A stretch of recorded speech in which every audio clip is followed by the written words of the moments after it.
Մի տարեց կին թողնում է իր համեստ կյանքը, միլիոնատեր որդու հետ ապրելու համար։ Առանձնատանը նրա հարսնացուն արհամարանքով է վերաբերվում նրան։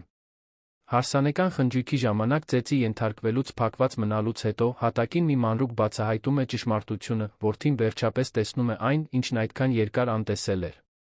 Եթե այս պատմությունը ձեզ հետաքրքրեց, մի մոռացեք բաժանորդագրվել մեր ալիքին, ասեք մեզ, թե որ քաղաքից եք մեզ դիտում։ Շարունակեցինք։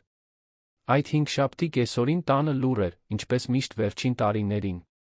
Տիկին Մարինեն ուղում էր մաշված բազմոցի ասեղնագործ բարձերը, հենց այն բարձերը, որ ինքն էր կարել տասնամյակներ առաջ, երբ դեռ ուժերը տեղն էին, մատները չէին դողում ասեղը բռնելիս։ Արի լույսը մեղմորեն ներս էր սփռվում հյուրասենյակի պատուհանից, լուսավորելով մաշված սալիկապատ հատակը, պատի շրջանակված լուսանկարները, անկյունի սեղանիկին դրված հին ռադիոն։ Այդ ռադիոն նրա ամենահավատարիմ ընկերն էր։ Ամեն առավոտ արթնանալիս նա միացնում էր այն, թույլ տալիս, որ երաժշտությունը լցնի տան մեջ աճող դատարկ կությունը։ Մարինեն 73 տարեկան էր, միայնակ էր ապրում Երանի Շենգավիթ թաղամասի այդ փոքրիկ առանձնատանը։ Տունը մեծ չէր, բայց իրենն էր։ Յուրաքանչյուր սենյակ պահում էր հիշողություններ, որոնք նա կրում էր ինչպես մասունքներ։ Խոհանոցից դեռ գալիս էր այն ուտեստների բույրը, որ պատրաստում էր ամուսնու համար, ով հեռացել էր գրեթե 10 տարի առաջ, թողնելով մի դատարկություն, որը ոչինչ չկարողացավ լրացնել։ Հետի պատշգամբում դրված էին պտերների ու բեգոնյաների թաղարները, որոնք նա ամեն օր բարեխղճորեն ջրում էր, մեղմ զրուցելով բույսերի հետ, կարծես նրանք կարող էին լսել իրեն։ Եվ գուցե կարող էին։ Գուցե նրանք միակն էին, որ դեռ լսում էին իր ասելիքը։ Նրա որդին, Գագիկը, նրա միակ հարազատն էր։ Բայց Գագիկը հեռու էր։ Միշտ էլ հեռու էր եղել, նույնիսկ երբ դեռ այնտեղ էր ապրում։ Շատ երիտասարդ տարիքից նա ցուցաբերել էր մի փառասիրություն, որի ակունքները Մարինեն չէր հասկանում։ Սովորել էր հանրային դպրոցում, պայքարել կրթաթոշակների համար, ավարտել բիզնեսի կառավարման ֆակուլտետը, կամաց-կամաց սկսել կայսրություն կառուցել։ Սկզբ ում աշխատանք միջազգային կորպորացիայում, հետո բացեց սեփական ֆինանսական խորհրդատվական ընկերությունը։ 15 տարուց էլ քիչ ժամանակում Գագիկը դարձել էր ազդեցիկ գործարար, բնակարանների սեփականատեր, բաժնետոմսերի ներդրող, հարգված Երանի գործարար շրջանակներում։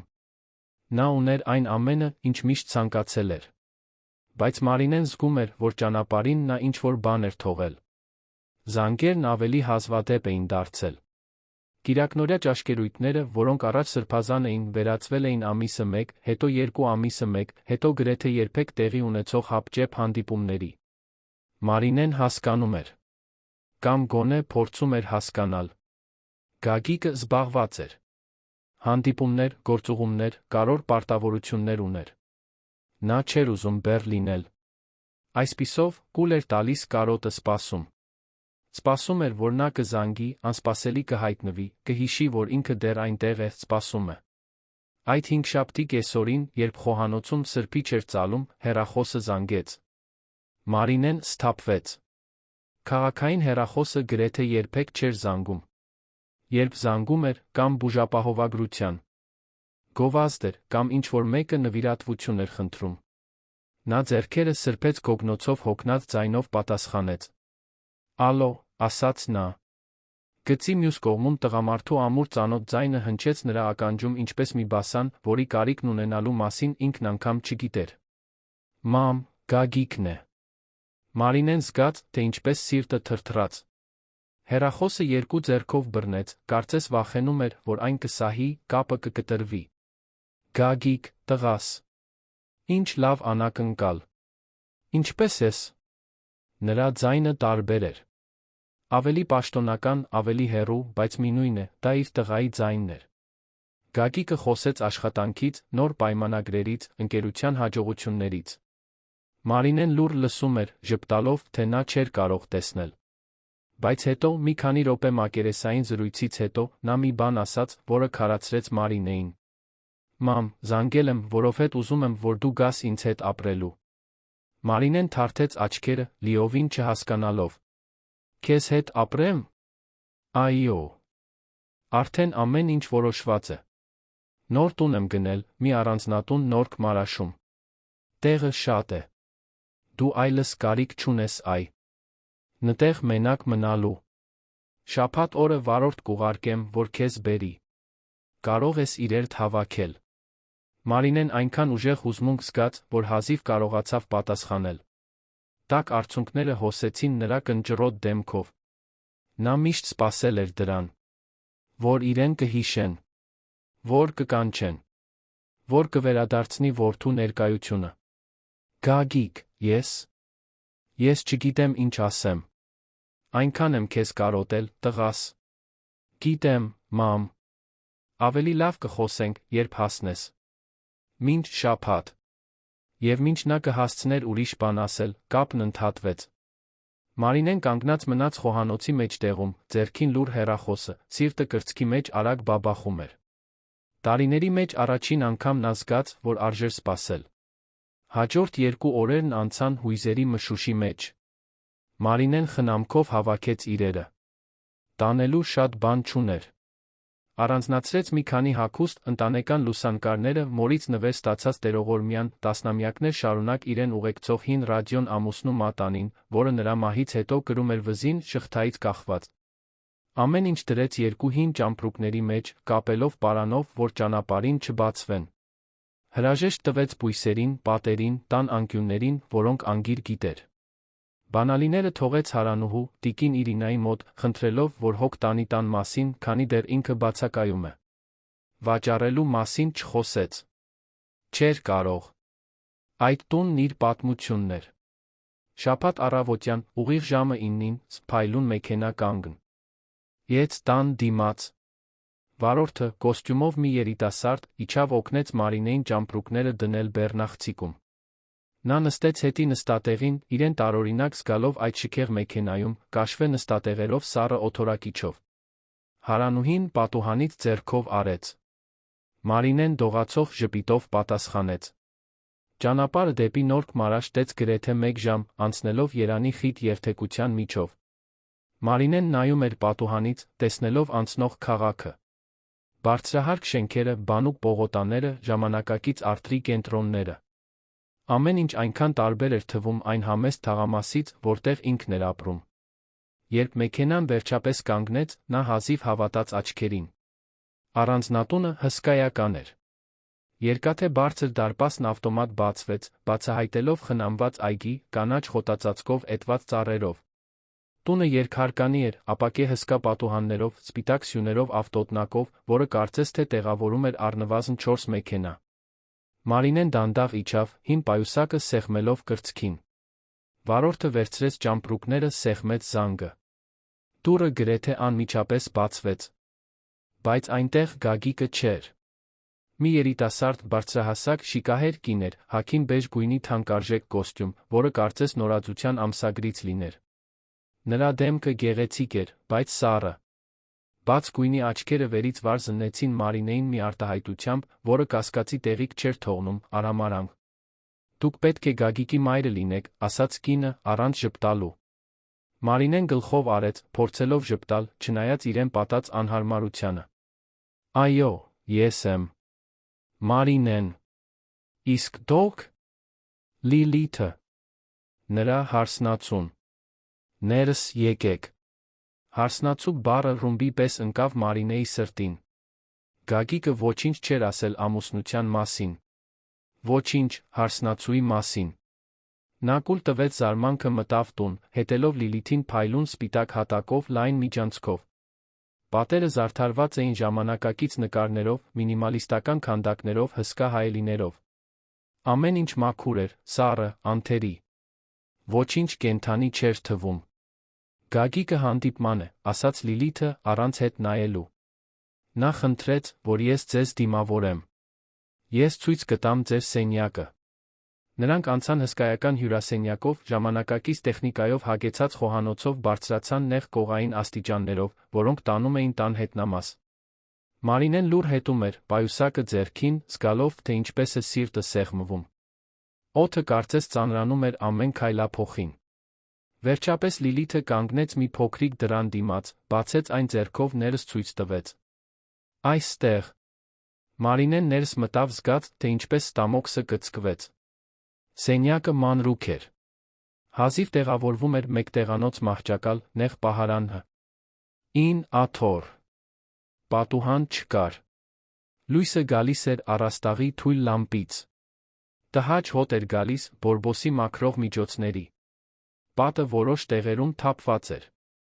Այն ավելի շատ պահեստի էր նման, քան սենյակի։ Այստեղ եմ մնալու, հարցրեց Մարինեն, ձայնը դողալով։ Լիլիթը խաչեց ձեռքերը, հենվելով դռան շրջանակին։ Տեսեք, իմ գաղափարը չէր, որ դուք այստեղ ապրեք։ Բայց Գագիկը պնդեց. Տունը մեծ է, բայց ավելորդ տեղ չկա։ Սա միակ ազատ սենյակն է։ Հասկանում եք, չէ՞։ Ժամանակավոր է։ Մինչ որ իրավիճակը լուծենք։ Մարինեն չպատասխանեց։ Չգիտեր ինչ ասել։ Լիլիթը կեղծ ժպտաց դուրս եկավ, փակելով դուռը իր հետից։ Մարինեն կանգնած մնաց այդ շոգ խցիկի մեջտեղում, պայուսակը սեղմած կրծքին, զգալով, թե ինչպես են արցունքները այրում աչքերը։ Նա այնքան էր սպասել այդ պահին։ Այնքան էր երազել որդու հետ վերամիավորման մասին։ Եվ հիմա այստեղ էր, փակված մի մութ սենյակում, մի առանձնատան հետնամասում, որտեղ կարծես իր համար տեղ չկար։ Բայց նա չհանձնվեց։ Ոչ այդ առաջին օրը։ Մարինեն ուժեղ կին էր։ Նա վերապրել էր կորուստներ, մենություն, դժվարություններ։ Միայնակ էր մեծ։ Ացրել որդուն, երբ ամուսինը հիվանդացել էր։ Աշխատել էր որպես հավաքարար, դերձակ խոհարար, ամեն ինչ, որպեսզի տղային ավելի լավ ապագա տար։ Հիմա չէր հանձնվելու։ Գագիկը դեռ չէր վերադարձել։ Երբ նա վերադառնա, ամեն ինչ կկարգավորվի։ Նա կգրկի իրեն, ներողություն կխնդրի Սառը ընդունելության համար, կբացատրի, որ Լիլիթը պարզապես սթրեսի մեջ է։ Ամեն ինչ լավ կլինի։ Նա հանեց հագուստը ճամփրուկից դրեց նեղ պահարանում։ Տերողորմյան կախեց մահճակալի գլխավերում։ Հին ռադիոն դրեց աթոռի վրա միացրեց, ցածր ձայնով։ Փափուկ երաժշտությունը լցրեց փոքրիկ սենյակը, մի փոքր մխիթարություն բերելով։ Մարինեն նստեց մահճակալի եզրին, փակեց աչքերը, մեղմ աղոթելով, ուժ խնդրելով։ Ժամերը դանդաղ անցան։ Մարինեն լսում էր տան մնացած մասից եկող ձայները։ Քայլեր, ձայներ, ծիծաղ։ Բայց ոչ ոք չէր գալիս իր հետ խոսելու։ Ոչ ոք չէր թակում դուռը, հարցնելու, լավ է, մի բանի կարիք ունի, ուտել ուզում է։ Երբ արը սկսեց մայր մտնել, նա լսեց Գագիկի ձայնը ներքի հարկից։ Սիրտը բաբախեց։ Նա արագ վեր կացավ, ուղղեց սպիտակ մազերը, մաքրեց դեմքը, դուրս եկավ սենյակ։ Իծ, շտապ իջնելով նեղ աստիճաններով։ Գագիկը հյուրասենյակում էր, մուգ կոստյումով, հեռախոսով խոսում էր։ Նա բարձրահասակ էր, ուժեղ, գեղեցիկ, լավ կտրված մազերով հրամայելու սովոր ղեկավարի ինքնավստահ կեցվածքով։ Մարինեն կանգնեց սենյակի մուտքի մոտ, սպասելով, որ նա ավարտի զանգը։ Երբ Գագիկն անջատեց, տեսավ նրան, ժպտաց։ Քաղաքավարի, բայց հեռու ժպիտ։ Մամ։ Լավ հասար։ Մարինեն մոտեցավ նրան գրկեց։ Գագիկը պատասխանեց գրկախառնությանը, բայց դա արագ էր, մեխանիկական, ինչպես մեկը, ով սոցիալական պարտականություն է կատարում։ Հասա, տղաս։ Ինչ գեղեցիկ տուն է։ Ես այնքան ուրախ եմ, որ այստեղ եմ քեզ հետ։ Շատ լավ, մամ։ Դու արդեն ծանոթացա Լիլիթի հետ։ Այո, ծանոթացա։ Նա ինձ ցույց տվեց սենյակս։ Գագիկը գլխով արեց, ցրված, նայելով ձեռքի թրթրացող հեռախոսին։ Հրաշալի է։ Քեզ դուր կգա այստեղ ապրելը։ Այստեղ կա այն ամենը, ինչ քեզ պետք է։ Հիմա ներողություն, բայց պետք է մի քանի բան լուծեմ։ Ընթրիքին կտեսնվենք։ Եվ նա դուրս եկավ, Մարինեին թողնելով մենակ հսկայական ու դատարկ հյուրասենյակում։ Նա կանգնած մնաց, զգալով, թե ինչ պես է կուրծքը սեղմվում։ Սա այն վերամիավորումը չէր, որ նա պատկերացրել էր։ Չկային երկար գրկախառնություններ, կարոտի մասին զրույցներ, հարցեր, թե ինչպես է ինքը։ Գագիկը կարծես չափազանց զբաղված էր իրեն տեսնելու համար։ Իսկ Լիլիթը հարսնացուն, թշնամական ներկայություն էր, որը Մարինեն զգում էր նույնիսկ այն ժամանակ, երբ նա մոտակայքում չէր։ Ընթրիքը մատուցվեց պաշտոնական ճաշասենյակում, թանկարժեք փայտից երկար սեղանի շուրջ, փափուկ աթոռներով, թանկարժեք սպասքով։ Լիլիթը նախագահում էր սեղանը, նստած գլխավերում, իրեն մատուցելով աղցան, ստեյք սոուսով կարմիր գինի։ Գագիկը նրա կողքին էր, հեռախոսով հաղորդագրություններին պատասխանելով։ Մարինեին կանչեց սպասուհին, միջին տարիքի սամորթ մի կին, Գայանեն, ով նրան ուղեկցեց սեղանի մոտ ցույց տվեց մի աթոռ անկյունում։ Մարինեն լուռ նստեց, դիտելով։ Ոչ ոք նրա հետ չէր խոսում։ Լիլիթը խոսում էր իր կազմակերպած նշանադրության խնջույքի, իր ընտրած զգեստների, ծաղիկների, հյուրերի մասին։ Գագիկը պարզապես գլխով էր անում, առանց մեծ ուշադրություն դարձնելու։ Մարինեն փորձեց մասնակցել։ Գեղ։ Եցիկ հարսանիք կլինի, ասաց նա ցածր ձայնով։ Լիլիթը նայեց նրան, կարծես մոռացել էր, որ նա այնտեղ է։ Այո, պատասխանեց նա չոր։ Եվ նորից սկսեց խոսել Գագիկի հետ։ Գայանեն ափսե բերեց Մարինեի համար։ Բայց երբ նա ափսեն դրեց կնոջ դիմաց, Լիլիթը միջամտեց։ Գայանե, նա դա չի ուտելու։ Ավելի պարզ բան պատրաստիր։ Հասարակ ոսպով ապուր։ Նա դրան է սովոր։ Մարինեն զգաց, թե ինչպես դեմքը տաքացավ ամոթից։ Գայանեն խղճահարությամբ նայեց նրան, բայց հնազանդվեց, ափսեն հետ տանելով խոհանոց։ Գագիկը ոչինչ չասաց։ Չնկատեց։ Կամ ձացրեց, թե չի նկատում։ Մարինեն աչքերը խոնարհեց, փորձելով կուլ տալ նվաստացումը։ 15 րոպե անց Գայանեն վերադարձավ բրնձով, լոբով տապակած ձվով, պարզ ափսեով։ Մարինեն լուռ կերավ, դանդաղ ծամելով, դժվարությամբ կուլ տալով։ Կերակուրը կոկորդով չէր անցնում։ Կոկորդը չափազանց սեղմված էր։ Ընթրիքից հետո Գագիկը բարձրացավ աշխատասենյակ։ Լիլիթն անհետացավ տան որե սենյակում։ Մարինեն վերադարձավ հետնամասի սենյակ, իրեն ավելի մենակ զգալով, քան երբ Շենգավիթում էր ապրում։ Գոնե այնտեղ նա ուներ իր իրերը, իր բույսերը, իր տար ածքը։ Այստեղ նա անկոչ հյուր էր։ Պառկեց նեղ մահճակալին, լսելով, թե ինչպես է ռադիոն նվագում մի հին երգ, որը սովորաբար լսում էր ամուսնու հետ։ Փակեց աչքերը, փորձեց քնել, բայց քունը չէր տանում։ Մտածեց այն տան մասին, որը թողել էր։ Մտածեց բույսերը ջրելու կեսօրների մասին։ Մտածեց լուռ, բայց հանգիստ կիրակիների մասին։ Եվ առաջին անգամ ինքն իրեն հարցրեց, արդյոք ճիշտ ընտրություն էր կատարել։ Հաջորդ օրերն այդ առաջին գիշերվա ցավալի կրկնությունն էին։ Մարինեն վաղ էր արթնանում, հավաքում էր փոքրիկ սենյակը, իջնում նախաճաշելու, բայց հազվադեպ էր հանդիպում Գագիկին։ Նա միշտ դուրս էր գալիս, մինչ ինքը կարթնանար։ Լիլիթը նույնպես հազվադեպ էր տանը լինում ցերեկը։ Մարինեն ժամերն անցկացնում էր հսկայական սենյակներում թափառելով, կորած այդ տանը, որն իրենը չէր։ Փորձում էր օգնել Գայանեին մաքրության հարցում, բայց աշխատողը միշտ մերժում էր, ասելով, որ օգնության կարիք չունի։ Մարինեն պնդում էր։ Չէր ուզում բեռ լինել։ Չէր ուզում, որ մտածեն, թե ինքն այնտեղ անվճար է, ոչինչ չանելով։ Այդ առավոտներից մեկին նա խոհանոցում մի քանի բաժա կեր լվանում, երբ Լիլիթը ներս մտավ, երկու ընկերուհիների ուղեկցությամբ։ Երեքն էլ բարձր ծիծաղում էին, խոսելով նախորդ գիշերվա խնջույքի մասին։ Երբ Լիլիթը տեսավ Մարինեին լվացարանի մոտ, դեմքը զզվանքով կծկվեց։ Դուք ինչ եք անում այնտեղ։ Մարինեն շրջվեց, վախեցած, թաց սպունգը ձեռքին։ Պարզապես Գայանեին էի օգնում։ Լիլիթը մոտեցավ նրան ուժով խլեց սպունգը Մարինեի ձեռքից։ Դուք ոչ մի բանում օգնելու կարիք չունեք։ Գնացեք ձեր սենյակ։ Ընկերուհիները ծիծաղեցին, իրար նայելով։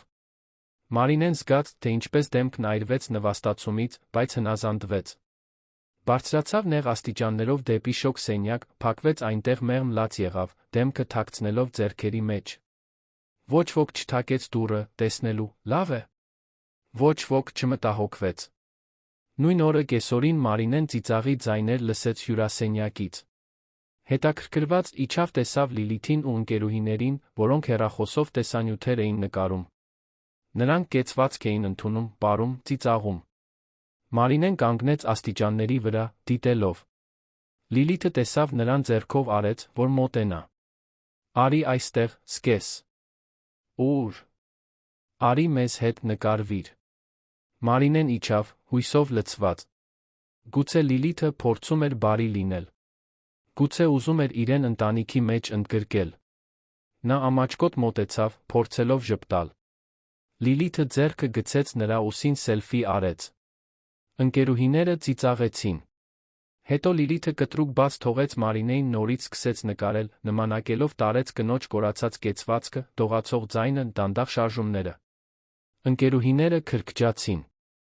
Մարինեն շատ ուշ հասկացավ, որ իրեն ծաղրում են։ Նա վերադարձավ սենյակ, դողալով զայրույթից ու տխրությունից։ Այդ գիշեր, երբ Գագիկը վերջապես տուն եկավ, Մարինեն փորձեց խոսել նրա հետ։ Սպասեց, որ նա բարձրանա սենյակ, թակեց զույգի դուռը ներս մտավ, երբ նա թույլ տվեց։ Գագիկ, պետք է խոսենք։ Նա հագուստը փոխում էր, հոգնած էր։ Ինչի՞։ Մասին, մամ։ Լիլիթի։ Լիլիթի մասին։ Նա այնքան էլ բարի չի ինձ հետ։ Գագիկը հոգոց հանեց, անհամբեր։ Մամ, Լիլիթը սթրեսի մեջ է հարսանիքի նախապատրաստությունների պատճառով։ Դու պետք է հասկանաս։ Նա սովոր չէ, որ մարդիկ են այստեղ ապրում։ Ժամանակ տուր, որ սովորի։ Մարինեն փորձեց պնդել, բայց Գագիկն արդեն ցրված էր հեռախոսով, հաղորդագրություններին պատասխանելով։ Նա հանձնվեց։ Դուրս եկավ սենյակից, վերադարձավ իր մութ խուցը, զգալով, որ ճչում է դատարկության մեջ։ Շաբաթներն անցան։ Համակեցությունն ավելի դժվարացավ։ Մարինեն նկատում էր, որ իրեն մատուցվող ուտելիքը տարբերվում էր մյուսներից։ Հաճախ մնացորդները ուղիղ աղբամանն էին գնում։ Լիլիթը երբեք նրան չէր կանչում միասին ճաշելու կամ ընթրելու։ Մարինեն մենակ էր ուտում խոհանոցում, երբ բոլորն արդեն ավարտել էին։ Գայանեն միշտ խղճահարությամբ նայում էր նրան, բայց ոչինչ չէր կարող անել։ Նա նույնպես աշխատող էր։ Նույնպես կախված էր այդ աշխատանքից։ Մի օր կեսօրին Մարինեն նստած էր հետի պատշգամբում, դիտելով անթերի այգին, որին չէր կարող դիպչել, երբ լսեց Լիլիթի բղավոցը տան ներսում։ Մարինեի սիրտը բաբախ եց։ Նա վազելով ներս մտավ, գտավ Լիլիթին, որը շուռ էր տալիս հյուրասենյակի կահույքը, հուսահատ ինչ-որ բան փնտրելով։ Ինչ է պատահել, հարցրեց Մարինեն։ Լիլիթը շրջվեց դեպի նա, աչքերը զայրույթով լի։ Ականջողս։ Ադամանդե ականջողս կորել է։ Երեք գիշեր թողել էի այստեղ, սուրճի սեղանին, իսկ հիմա չկա։ Մարինեն սարսուռ զգաց։ Ես ոչինչ չեմ վերցրել։ Լիլիթը մոտեցավ նրան, ներխուժելով նրա անձնական տարածք։ Դու միակ մարդն ես, որ այսօր առավոտյան այստեղով անցել է։ Գայանեն վերում էր մաքրում։ Միայն դու կարող էիր լինել։ Երդվում եմ, որ չեմ վերցրել։ Ստախոս։ Մինչ Մարինեն կհասցներ արձագանքել, Լիլիթը ուժով բռնեց նրա թից, քաշեց նրան դեպի փոքրիկ սենյակ, սկսեց շուռ տալ նրա իրերը։ Բացեց պահարանը, հագուստը գցեց հատակին, շուռ տվեց հին ճամպրուկները, ամեն ինչ ցրեց։ Մարինեն փորձեց խանգարել, բայց Լիլիթը նրան այնպիսի ուժով հրեց պատին, որ նա հարվածեց մեջքին, ցավից տնքաց։ Այստեղ չէ։ Ապա որտեղ ես թաքցրել։ Ես ոչինչ չեմ վերցրել, Լիլիթ։ Խնդրում եմ, հավատա ինձ։ Լիլիթը զայրացած դուրս եկավ սենյակից, թողնելով խառնաշփոթ։ Մարինեն սահեց պատի երկայնքով, մինչ նստեց հատակին, գրկելով ծնկները, մեղմ լաց լինելով։ Ավելի ուշ նա մենակ հավաքեց ամեն ինչ, դողացող ձեռքերով դասավորելով հագուստի յուրաքանչյուր կտոր։ Այդ գիշեր, երբ օգտվում էր միջանցքի հյուրերի լոգասենյակից, նա մի փայլուն բան տեսավ ջրահեռացման անցքի մոտ։ Կրացավ, վերցրեց, անմիջապես ճանաչեց, Լիլիթի ադամանդե ականջողն էր։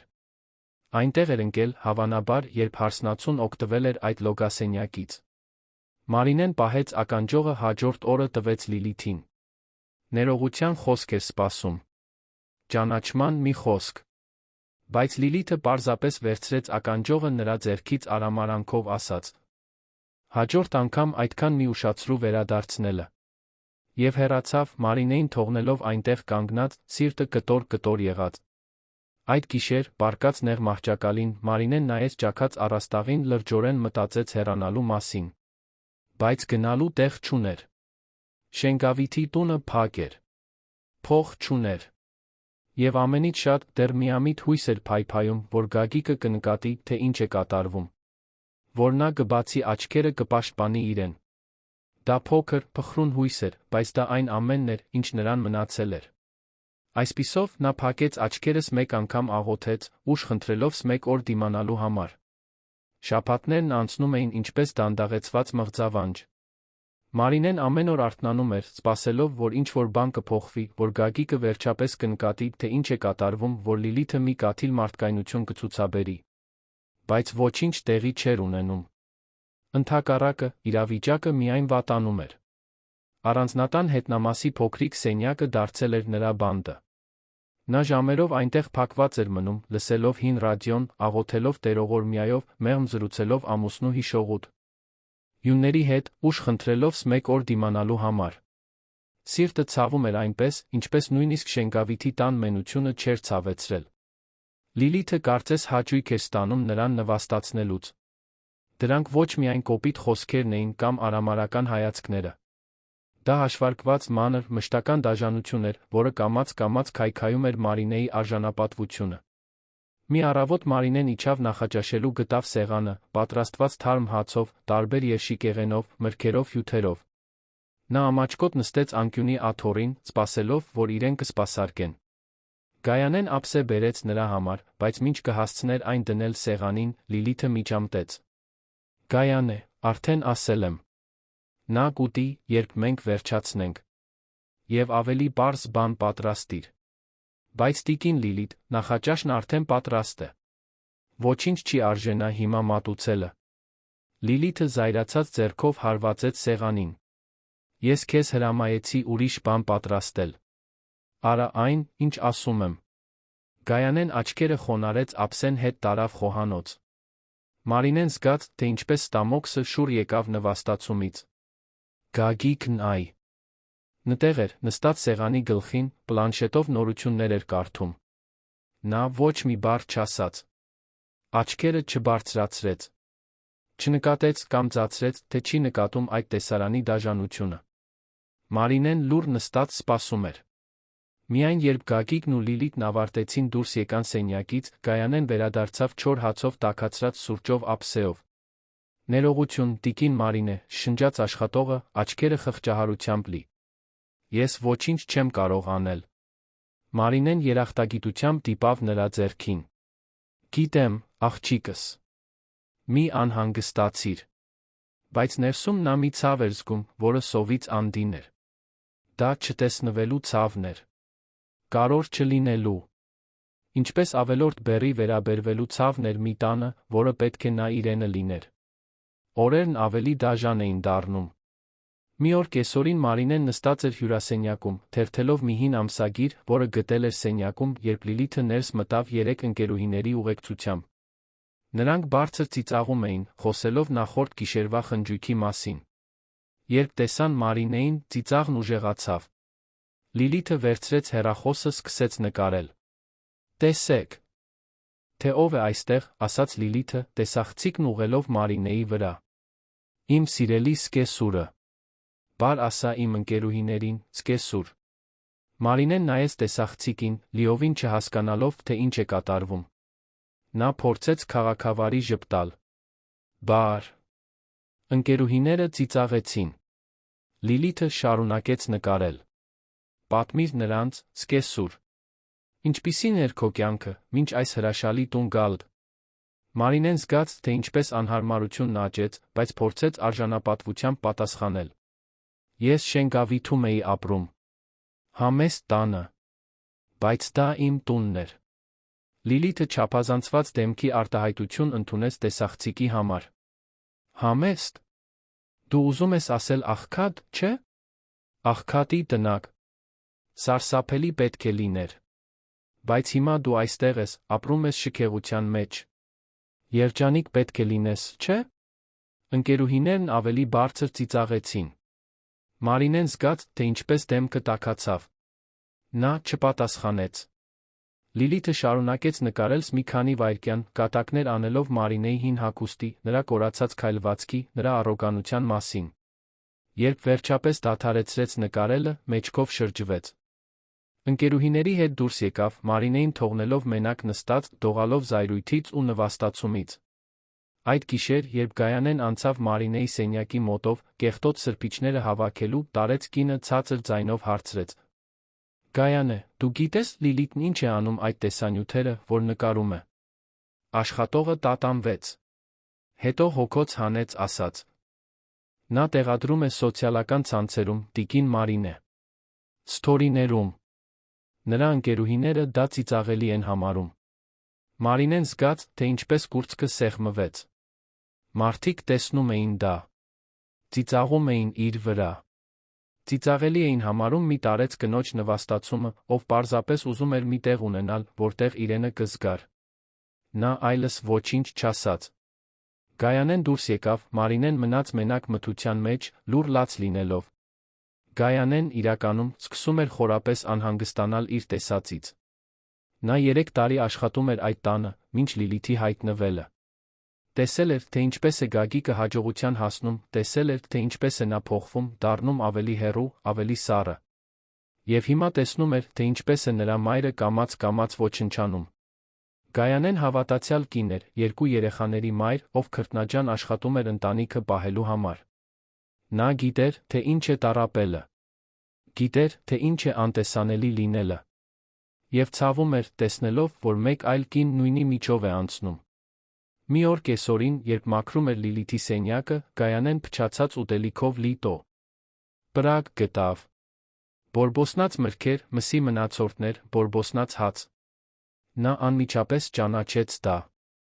Դա այն ուտելիքն էր, որը պատրաստվել էր Մարինեի համար վերջին օրերին։ Գայանեն գիտեր, որ Լիլիթը վերցնում էր սկեսրոջ համար մատուցվելիք ափսեները ուղիղ աղբներ նետում, փոխարինելով հին, տաքացրած, փչացած ուտելիքով։ Դա դիտավորյալ դաժանություն էր։ Եվ Գագիկը ոչնչից տեղյակ չէր։ Կամ չէր ուզում իմանալ։ Գայանեն սկսեց մանր մանրամասներ պահել։ Հեռախոսում նշում էր այն օրերը, երբ Մարինեի թին կապտուկներ էր տեսնում։ Զգուշորեն լուսանկարում էր այն փոքրիկ սենյակի պայմանները, որտեղ քնում էր տարեց կինը։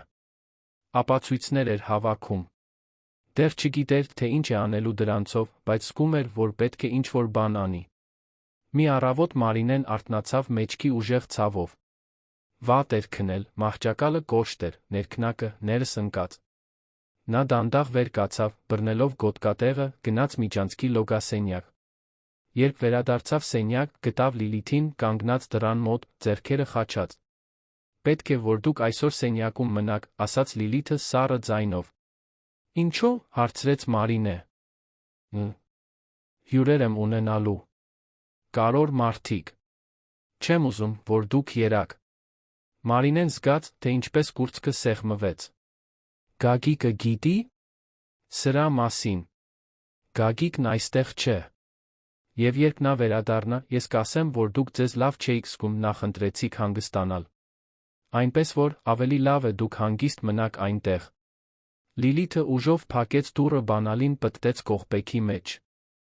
Մարինեն կանգնած մնաց, լսելով հեռացող քայլերի ձայնը։ Նա փորձեց բացել դուռը, բայց այն փակ էր։ Նա փակված էր։ Բանտարկված։ Առանց պատուհանի, առանց օդափոխության սենյակում, Երանի շոգ ամառային օրվա կեսին։ Խուճապը բարձրացավ կոկորդով։ Նա թակեց դուռը, օգնություն կանչեց, բայց ոչ ոք չպատասխանեց։ Այնտեղ մնաց ժամերով, քրտնելով, ծարաված, զգալով, թե ինչպես է օդը գնալով ավելի շոգ դառնում։ Միայն երբ արդեն գիշեր էր, հյուրերը գնացել էին, Լիլիթը վերադարձավ, բացեց դուռը։ Մարինեն դուրս եկավ սայթաքելով, գլխապտույտով, թարմ օդի հուսահատ կարիք ունենալով։ Գայանեն տեսավ նրան, վազեց օգնելու, տանելով խոհանոց, ջուր տալով, սրբիչով հովացնելով։ Լիլիթն անտարբերությամբ դիտում էր ԱՄ։ Մինչ առանց մի բառ ասելու բարձրացավ սենյակ։ Այդ գիշեր Մարինեն լրջորեն մտածեց փախչելու մասին։ Բայց որ փող չուներ։ Շենգավիթ վերադառնալու հնարավորություն չուներ։ Եվ ամենից շատ, դեռ մի կայծ հույս էր փայփայում, որ Գագիկը կնկատի, որ նա կփրկի իրեն։ Դա անտրամաբանական, մանկական հույս էր, բայց դա այն ամենն էր, ինչ ուներ։ Հաջորդ շաբաթները նոր սարսափներ բերեցին։ Մարինեն սկսեց նկատել, որ Լիլիթը բռնությունն ուժեղացնում է։ Արդեն ոչ միայն բանավոր նվաստացումներ էին կամ անտեսում։ Հիմա հրումներ կային։ Մազերից քաշել։ Կսմթոցներ, որոնք մանուշակագույն հետքեր էին թողնում թերին։ Մի օր կեսօրին Մարինեն լվացքատանը սրբիչներ էր ծալում, երբ Լիլիթը ներս մտավ, զայրացած մի պատճառով, որը Մարինեն չգիտեր։ Դու ինչ ես անում այստեղ։ Պարզապես օգնում էի։ Ես քո օգնությունը չեմ խնդրել։ Եվ մինչ Մարինեն կհասցներ պատասխանել, Լիլիթը հրեց ծալած սրբիչների կույտը, ամեն ինչ գցելով հատակին։ Հետո բռնեց Մարինեի թից այնպիսի ուժով քաշեց, որ տարեց կինը կորցրեց հավասարակշռությունը ծնկների վրա ընկավ սառը հատակին։ Մնա քո տեղ։ Ում, անպիտան պառավ։ Մարինեն մնաց հատակին, դողալով, բռնելով ցավացող Თ. Գայանեն վազելով ներս մտավ, օգնեց տարեց կնոջը վեր կենալ տարավ նրան սենյակ։ Այնտեղ Մարինեն հեկեկալով լաց եղավ, գրկելով բարձը, զգալով, որ անելանելի մղձավանջի մեջ է։ Գայանեն վերադարձավ լվացքատուն դիմակայեց Լիլիթին, ով սրբիչներն էր հավաքում, կարծես ոչինչ տեղի չէր ունեցել։ Սա ճիշտ չէ, տիկին Լիլիթ։ Տիկին Մարինեն տարեց կին է։ Դուք չեք կարող նրա հետ այդպես վարվել։ Լիլիթը դանդաղ շրջվեց, սառը ժպիտով շուրթերին։ Դու ինձ ասում ես, թե ինչպես վարվեմ մարդկանց հետ իմ սեփական տանը։ Գայանեն կուլ տվեց, բայց կեցվածքը պահեց։ Ես ասում եմ, որ այն, ինչ դուք անում եք, սխալ է։ Լիլիթը մոտեցավ նրան, ներխուժելով նրա անձնական տարածք։ Գիտես ինչ, Գայանե։ Կարծում եմ, դու շատ ես աշխատում։ Խառնում ես ամեն ինչ։ Գուցե ավելի լավ է ուրիշ աշխատանք փնտրես։ Գայանեի սիրտը գծկվեց։ Նրան պետք էր այդ աշխատանքը։ Աշխատավարձը պետք էր երեխաներին պահելու համար։ Բայց նայելով Լիլիթի սառը աչքերին, հասկացավ, որ այլս փորձելն անիմաստ է։ Այսպիսով, խորը շունչ աշեց ասաց. Լավ։ Ես կգնամ։ Բայց մինչ այդ, ուզում եմ ստանալ իմ վերջնահաշվարկը։ Եվ ուզում եմ, որ պարոն Գագիկն իմանա, թե ինչու եմ գնում։ Լիլիթը ուսերը թոթվեց։ Ինչ ուզում ես, ասա։ Ոչ ոք քեզ չի հավատա։ Գայանեն նույն օրը հավաքեց իրերը։ Բայց մինչ հեռանալը, նա մի բան արեց, որը գիտեր, որ կարող է թանկ նստել։ Նա վերցրեց բոլոր լուսանկարները, որոնք զգուշորեն արել էր վերջին ամիսներին։ Մարինեի թի կապտուկները։ Փոքրիկ, շոգ սենյակը։ Փչացած ուտելիքի մնացորդները։ Այն օրերի մասին նշումները, երբ ականատես էր եղել բռնության։ Ամեն ինչ պահեց թվային թղթապանակում ուղարկեց իր իսկ էլեկտրոնային փոստին։ Դեռ չգիտեր, թե ինչ է անելու դրանցով, բայց զգում էր, որ կարող է այդ ապացույցներն ունենալը։ Մի օր դրանք կարող են փոփոխություն բերել։ Երբ Գայանեն հեռացավ առանձնատնից, Մարինեն զգաց, որ կորցրել է իր միակ դաշնակցին։ Միակ մարդուն, ով դեռ մարդկայնությամբ էր նայում իրեն։ Հիմա նա լիովին մենակ էր։ Գագիկը իր հերթին շարունակում էր անտեղյակ մնալ ամեն ինչից։ Աշխատում էր մինչ ուշ, գործուղումների էր գնում, տուն էր վերադառնում հոգնած։ Ցրված։ Լիլիթը միշտ նրան դիմավորում էր համբույրներով ժպիտներով, խոսելով հարսանիքի նախապատրաստությունների նշանադրության խնջույքի, իր պլանավորած մեղրամսի մասին։ Գագիկը հետաքրքրությամբ լսում էր ամեն ինչ, ոգորված իր կառուցած նոր կյանքով։ Նա չէր տեսնում մորը։ Չէր հարցնում, թե ինչպես է նա։ Չէր նկատում կապտուկները։ Չէր նկատում լռությունը։ Կույր էր։ Կամավոր կույր։ Մի գիշեր, ընթրիքի ժամանակ, Մարինեն քաջություն հավաքեց մեկ անգամ փորձեց։ Գագիկ, ես պետք է քեզ հետ խոսեմ։ Նա նայեց նրան, անհամբեր։ Ինչի՞։ Մասին, մամ։ Այն մասին, թե ինչպես են գործերն այստեղ։ Ես ինձ լավ չեմ զգում։ Կարծում եմ, գուցե ավելի լավ է վերադառնամ իմ տուն։ Գագիկը գիտեց հոնքերը։ Վերադառնաս։ Ինչո՞վ։ Քեզ դուր չի գալիս այստեղ ապրելը։ Դա չէ, պարզապես։ Լիլիթը միջամտեց, քաղցր զուսպ ձայնով։ Սիրելիս, կարծում եմ, մայրդ մի փոքր շփոթված է։ Դա նորմալ է տարեց մարդկանց մոտ։ Նրանք կողմնորոշումը կորցնում են նոր վայրերում։ Մարինեն փորձեց բողոքել, բայց Գագիկն արդեն համոզված էր։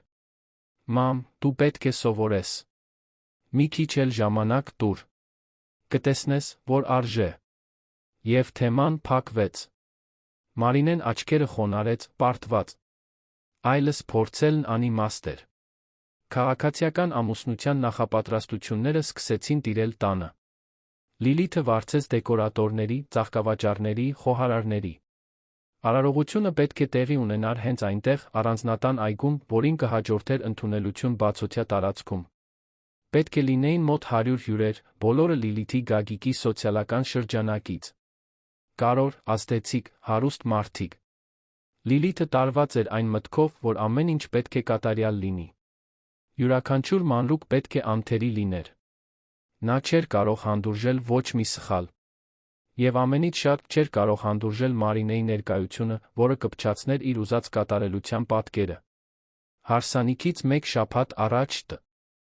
Ան լարվածությունն աճեց։ Լիլիթը հիստերիայի մեջ էր, բղավում էր մատակարարների վրա, ամեն 5 րոպեն մեկ որոշումներ էր փոխում, պահանջում, որ ամեն ինչ մի քանի անգամ վերափոխվի։ Մարինեն փորձում էր անտեսանելի մնալ, փակված սենյակում, բայց մինույն է, զգում էր աճող ճնշումը։ Մի օր կեսօրին, արարողությունից 2 օր առաջ, Մարինեն նստած էր հյուրասենյակում, երբ Գագիկը շուտ տուն եկավ։ Նա հոգնած էր թվում, բայց երջանիկ։ Նստեց նրա կողքին բազմոցին շաբաթների մեջ առաջին անգամ իսկապես խոսեց նրա հետ։ Մամ, ուզում եմ, որ իմանաս, որ ես երջանիկ եմ։ Շատ երջանիկ։ Լիլիթը հիանալի կին է։ Խելացի, գեղեցիկ, փառասեր։ Նա հիանալի կին կլինի։ Մարինեն նայեց որդուն, նրա մեջ տեսնելով իր մեծացրած տղային, բայց զգալով, որ այլս չի ճանաչում նրան։ Գագիկ, ես միայն ուզում եմ, որ դու երջանիկ լինես, տղաս։ Բայց… Դու վստահ ես, որ նա ճիշտ մարդն է քեզ համար։ Գագիկը գիտեց հոնքերը։ Ինչու ես դա հարցնում։ Մարինեն տատանվեց։ Նրա մի մասը ուզում էր բղավել ճշմարտությունը, պատմել այն ամենը, ինչի միջով անցել էր, ցույց տալ կապտուկները, նկարագրել նվաստացումները։ Բայց նրա մյուս մասը, հոգնած, բարդված, կարծում էր, որ անիմաստ է։ Գագիկը չէր հավատա։ Կամ ավելի վատ, կհավատար իրեն կմեղադրեր նրա երջանկությունը փչացնելու համար։ Ոչինչ, տղաս։ Մոռացիր։ Ես միայն ուզում եմ, որ դու երջանիկ լինես։ Գագիկը ժպտաց գրկեց նրան։ Արագ, մեխանիկական գրկախառնություն, բայց մինույն է, Մարինեի սիրտը սեղմվեց։ Դա այնքան քիչ էր։ Բայց դա այն ամենն էր, ինչ ուներ։ Հարսանիքի նախօրեին տունը քաոսի վերածվեց։ Ծաղկավաճառները մտնում ու դուրս էին գալիս, տանելով հսկայական ծաղկեփնջեր։ Համազգեստով մատուցողները սպասարկման խորեոգրաֆիան էին փորձում։ Խոհանոցը լի էր ուտեստներ պատրաստող խոհարարներով։ Լիլիթը վազվզում էր այս ու այն կողմ, հրամաններ տալով, ստուգելով յուրաքանչյուր մանրուք։ Գագիկը գործուղման էր մեկնել, վերջին գործնական հարցը լուծելու։ Ետք է վերադառնար հարսանիքի առավոտյան։ Մարինեն փակված էր սենյակում, լսելով դրսի իրարանցումը, երբ դռան թակոց լսեց։ Լիլիթի օգնականներից մեկն էր։ Տիկին Լիլիթը խնդրեց, որ դուք վաղվա խնջույքի ընթացքում սենյակում մնաք։ Նա չի ուզում, որ դուք երաք։ Մարինեն զգաց, թե ինչպես կուրծքը սեղմվեց։ Բայց… Դա իմ որդու հարսանիքն է։ Աղջիկը ուսերը թոթվեց, շփոթված։ Ներողություն։ Դրանք նրա հրամաններն են։ Եվ հեռացավ։ Մարինեն կանգնած մնաց, զգալով, թե ինչպես են տաք արցունքները հոսում դեմքով։ Նա չէր կարողանալու ներկա լինել իր սեփական որդու հարսանիքին։ Պետք է փակված մնար սենյակում, թաքնված, կարծես ամոթ լիներ։ Կարծես գոյություն չունենար։ Այդ գիշեր Մարինեն չկարողացավ քնել։ Պառկած էր մահճակալին, լսելով ռադիոյի ցածր ձայնը, աղոթելով տերողորմյայով, Աստծուց ուժ խնդրելով մեկ օր դիմանալու համար։ Արցունքները չէին դադարում։ Նա մտածեց հանձնվելու, փախչելու, անհետանալու մասին։ Բայց գնալու տեղ չուներ։ Բանտարկված էր այդ մղձավանջում, առանց ելքի։ Երբ հաջորդ օրը արը ծագեց, տունն արդեն լիովին ակտիվ էր։ Մարինեն լսում էր քայլեր, ձայներ, փորձարկվող երաժշտություն։ Սիրտը ցավում էր այնպես, ինչպես երբեք չէր զգացել։ Նա դանդաղ վեր կացավ, լվաց դեմքը, հագավ ամենակիչ մաշված հագուստը, որ ուներ։ Նույնիսկ իմանալով, որ իրեն կխանգարեն մասնակցել, նա չէր կարողանում ընդունել դա։ Դա իր որդու հարսանիքն էր։ Նա իրավունք ուներ այնտեղ լինելու։ Դանդաղ իջավ աստիճաններով, թաքնվելով սյուների հետում, դիտելով շարժումը։ Այգին անճանաչելի էր։ Ամենուր ծաղիկներ, շարված սպիտակ աթոռներ, արարողության համար զարդարված կամար, սպիտակ-սպիտակեղենով ծածկված սեղաններ։ Ամեն ինչ կատարյալ էր։ Անթերի։ Սառը։ Մարինեն տեսավ Լիլիթին, որը դուրս էր գալիս սենյակից, արդեն հագած սպիտակ, էլեգանտ հարսանեկան զգեստ։ Նա շլացուցիչ էր։ Փայլում էր։ Եվ լիովին անտեղյակ էր իր պատճառած տառապանքից։ Մարինեն թաքնվեց սյան հետում, դիտելով։ Լիլիթը խոսում էր հարսնաքույրերի հետ, ծիծաղում, նկարվում։ Ամեն ինչ կատարյալ էր։ Բացի Մարինեից։ Նա միակ անկատարությունն էր այդ երազային տեսարանում։ Եվ դրա համար պետք է թաքցվեր։ Մարինեն վերադարձավ սենյակ, պարտված։ Փակվեց այնտեղ, նստեց մահճակալի եզրին, դողացող ձեռքերով բռնելով տերողորմյան։ Մեղմ լաց եղավ, աղոթեց, ուժ խնդրելով։ Եվ սպասեց, որ մղձավանջն ավարտվի։ Քաղաքացիական ամուսնության օրը երանում պարզ ու տաք էր։ Երկինքը կապույտ էր, առանց ամպերի, կարծես ինքը եղանակը դավադրություն էր կազմակերպել, որ ամեն ինչ կատարյալ լինի։ Նորք Մարա։ Շի առանձնատունը եռում էր վաղ առավոտից։ Համազգեստով մատուցողները արծաթե սկուտեղներ էին տանում, բյուրեղյա գավաթներ էին դասավորում սեղաններին, միլիմետրային ճշգրտությամբ շարում դանակ պատառաքաղները։ Ծաղկավաճառները վերջին շտրիխներն էին ավելացնում սպիտակ վարդերի շուշանների հսկայական փնջերին, որոնք զարդարում էին այգու յուրաքանչյուր անկյուն։ Ֆոնային երաժշտությունը մեղմորեն հնչում էր ռազմավարական դիրքերում տեղադրված բարձրախոսներից։ Ամեն ինչ անթերի էր։ Բացարձակապես ամեն ինչ։ Բացառությամբ մի մանրուքի, որը Լիլիթը չէր կարողանում վերահսկել, Մարինեի անցանկալի ներկայությունը։ Մարինեն այդ շաբաթ օրը վաղ արթնացավ։ Ոչ թե շատ էր քնել։ Ամբողջ գիշեր պառկած էր նեղ մահճակալին, նայելով ճաքած առաստաղին, լսելով ռադիոյի ցածր ձայնը, փորձելով մխիթարություն գտնել իր սիրելի հին երգերում։ Բայց ոչ մի երգ չէր կարողանում հանգստացնել սեղմված սիրտը։ Ոչ մի մեղեդի չէր կարողանում թեթացնել այն ցավը, որ իրեն կարգել են մասնակցել սեփական որդու հարսանիքին։ Երբ արի առաջին ճառագայթները ներս սփռվեցին դռան տակի ճեղքից, նա դանդաղ վեր կացավ, լվաց դեմքը փոքրիկ լվացարանում հագավ իր ունեցած ամենագեղեցիկ զգեստը։ Դա մուգ կապույտ, պարզ, բայց մաքուր լավ արդուկված զգեստ էր։ Նա սանրեց սպիտակ մազերը, հավաքելով ցածր կոկոնի մեջ, վզին դրեց ամուսնու մատանու շղթան։ Նայեց պատից կախված փոքրիկ, մշուշոտ հայելուն տեսավ հոգնած, վիրավորված, բայց դեռ արժանապատիվ մի կնոջ։ Նա չէր հանձնվելու։ Թույլ չէր տալու, որ Լիլիթն իրեն ամբողջությամբ ջնջի։ Դանդաղ իջավ նեղ աստիճաններով, որոնք տանում էին տան հետնամաս, սիրտը ուժեղ բաբախում էր։ Գիտեր, որ սենյակից դուրս գալով մարտահրավեր է նետում Լիլիթի հրամաններին, բայց այլս չէր կարողանում ընդունել անտեսանելիությունը։ Դա Գագիկի հարսանիքն էր։ Նա լիակատար իրավունք ուներ ներկա լինելու։ Երբ հասավ գլխավոր միջանցք, տեսավ դեկորացիայի սպասարկման անձնակազմի ինտենսիվ շարժումը։ Ոչ ոք ուշադրություն չդարձրեց նրան։ Կարծես ուրվական լիներ։ Մարինեն դանդաղ քայլեց դեպի խոհանոց, որտեղ տեսավ ափսեների կույտեր, խորտիկներով լի սկուտեղներ, փայլեցվող գավաթներ։ Ամեն ինչից շքեղության նրբագեղության բույր էր գալիս։ Նա ամաչկ ոտ մոտեցավ մատուցողուհիներից մեկին։ Կարող եմ ինչ-որ բանով օգնել, հարցրեց նա ցածր ձայնով։ Աղջիկը նայեց նրան, չհասկանալով։ Օգնել։ Դուք այստեղ եք աշխատում։ Մինչ Մարինեն կհասցներ պատասխանել, մի սուր ձայն կտրեց օդը։ Դու ինչ ես անում այստեղ։ Մարինեն շրջվեց, տեսավ Լիլիթին, կանգնած խոհանոցի մուտքի մոտ, դեռ մետաքսե խալաթով, մազերը բիգուդիներով, դեմքն առանց դիմահարդարման, բայց աչքերը զայրույթով լի։ Նա արագ վճռական քայլերով մոտեցավ Մարինեին։ Ես քեզ ասացի, որ սենյակում մնաս։ Մարինեն բնազդաբար հետ քաշվեց։ Ես պարզապես ուզում էի օգնել։ Սա իմ որդու հարսանիքն է, Լիլիթ։ Ես ուզում եմ մասնակցել։ Լիլիթը ծիծաղեց։ Կարճ, դառը, արամարանքով լի ծիծաղ։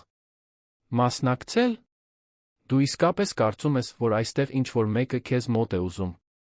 Նայիր քեզ։ Նայիր, ինչպես ես հագնված։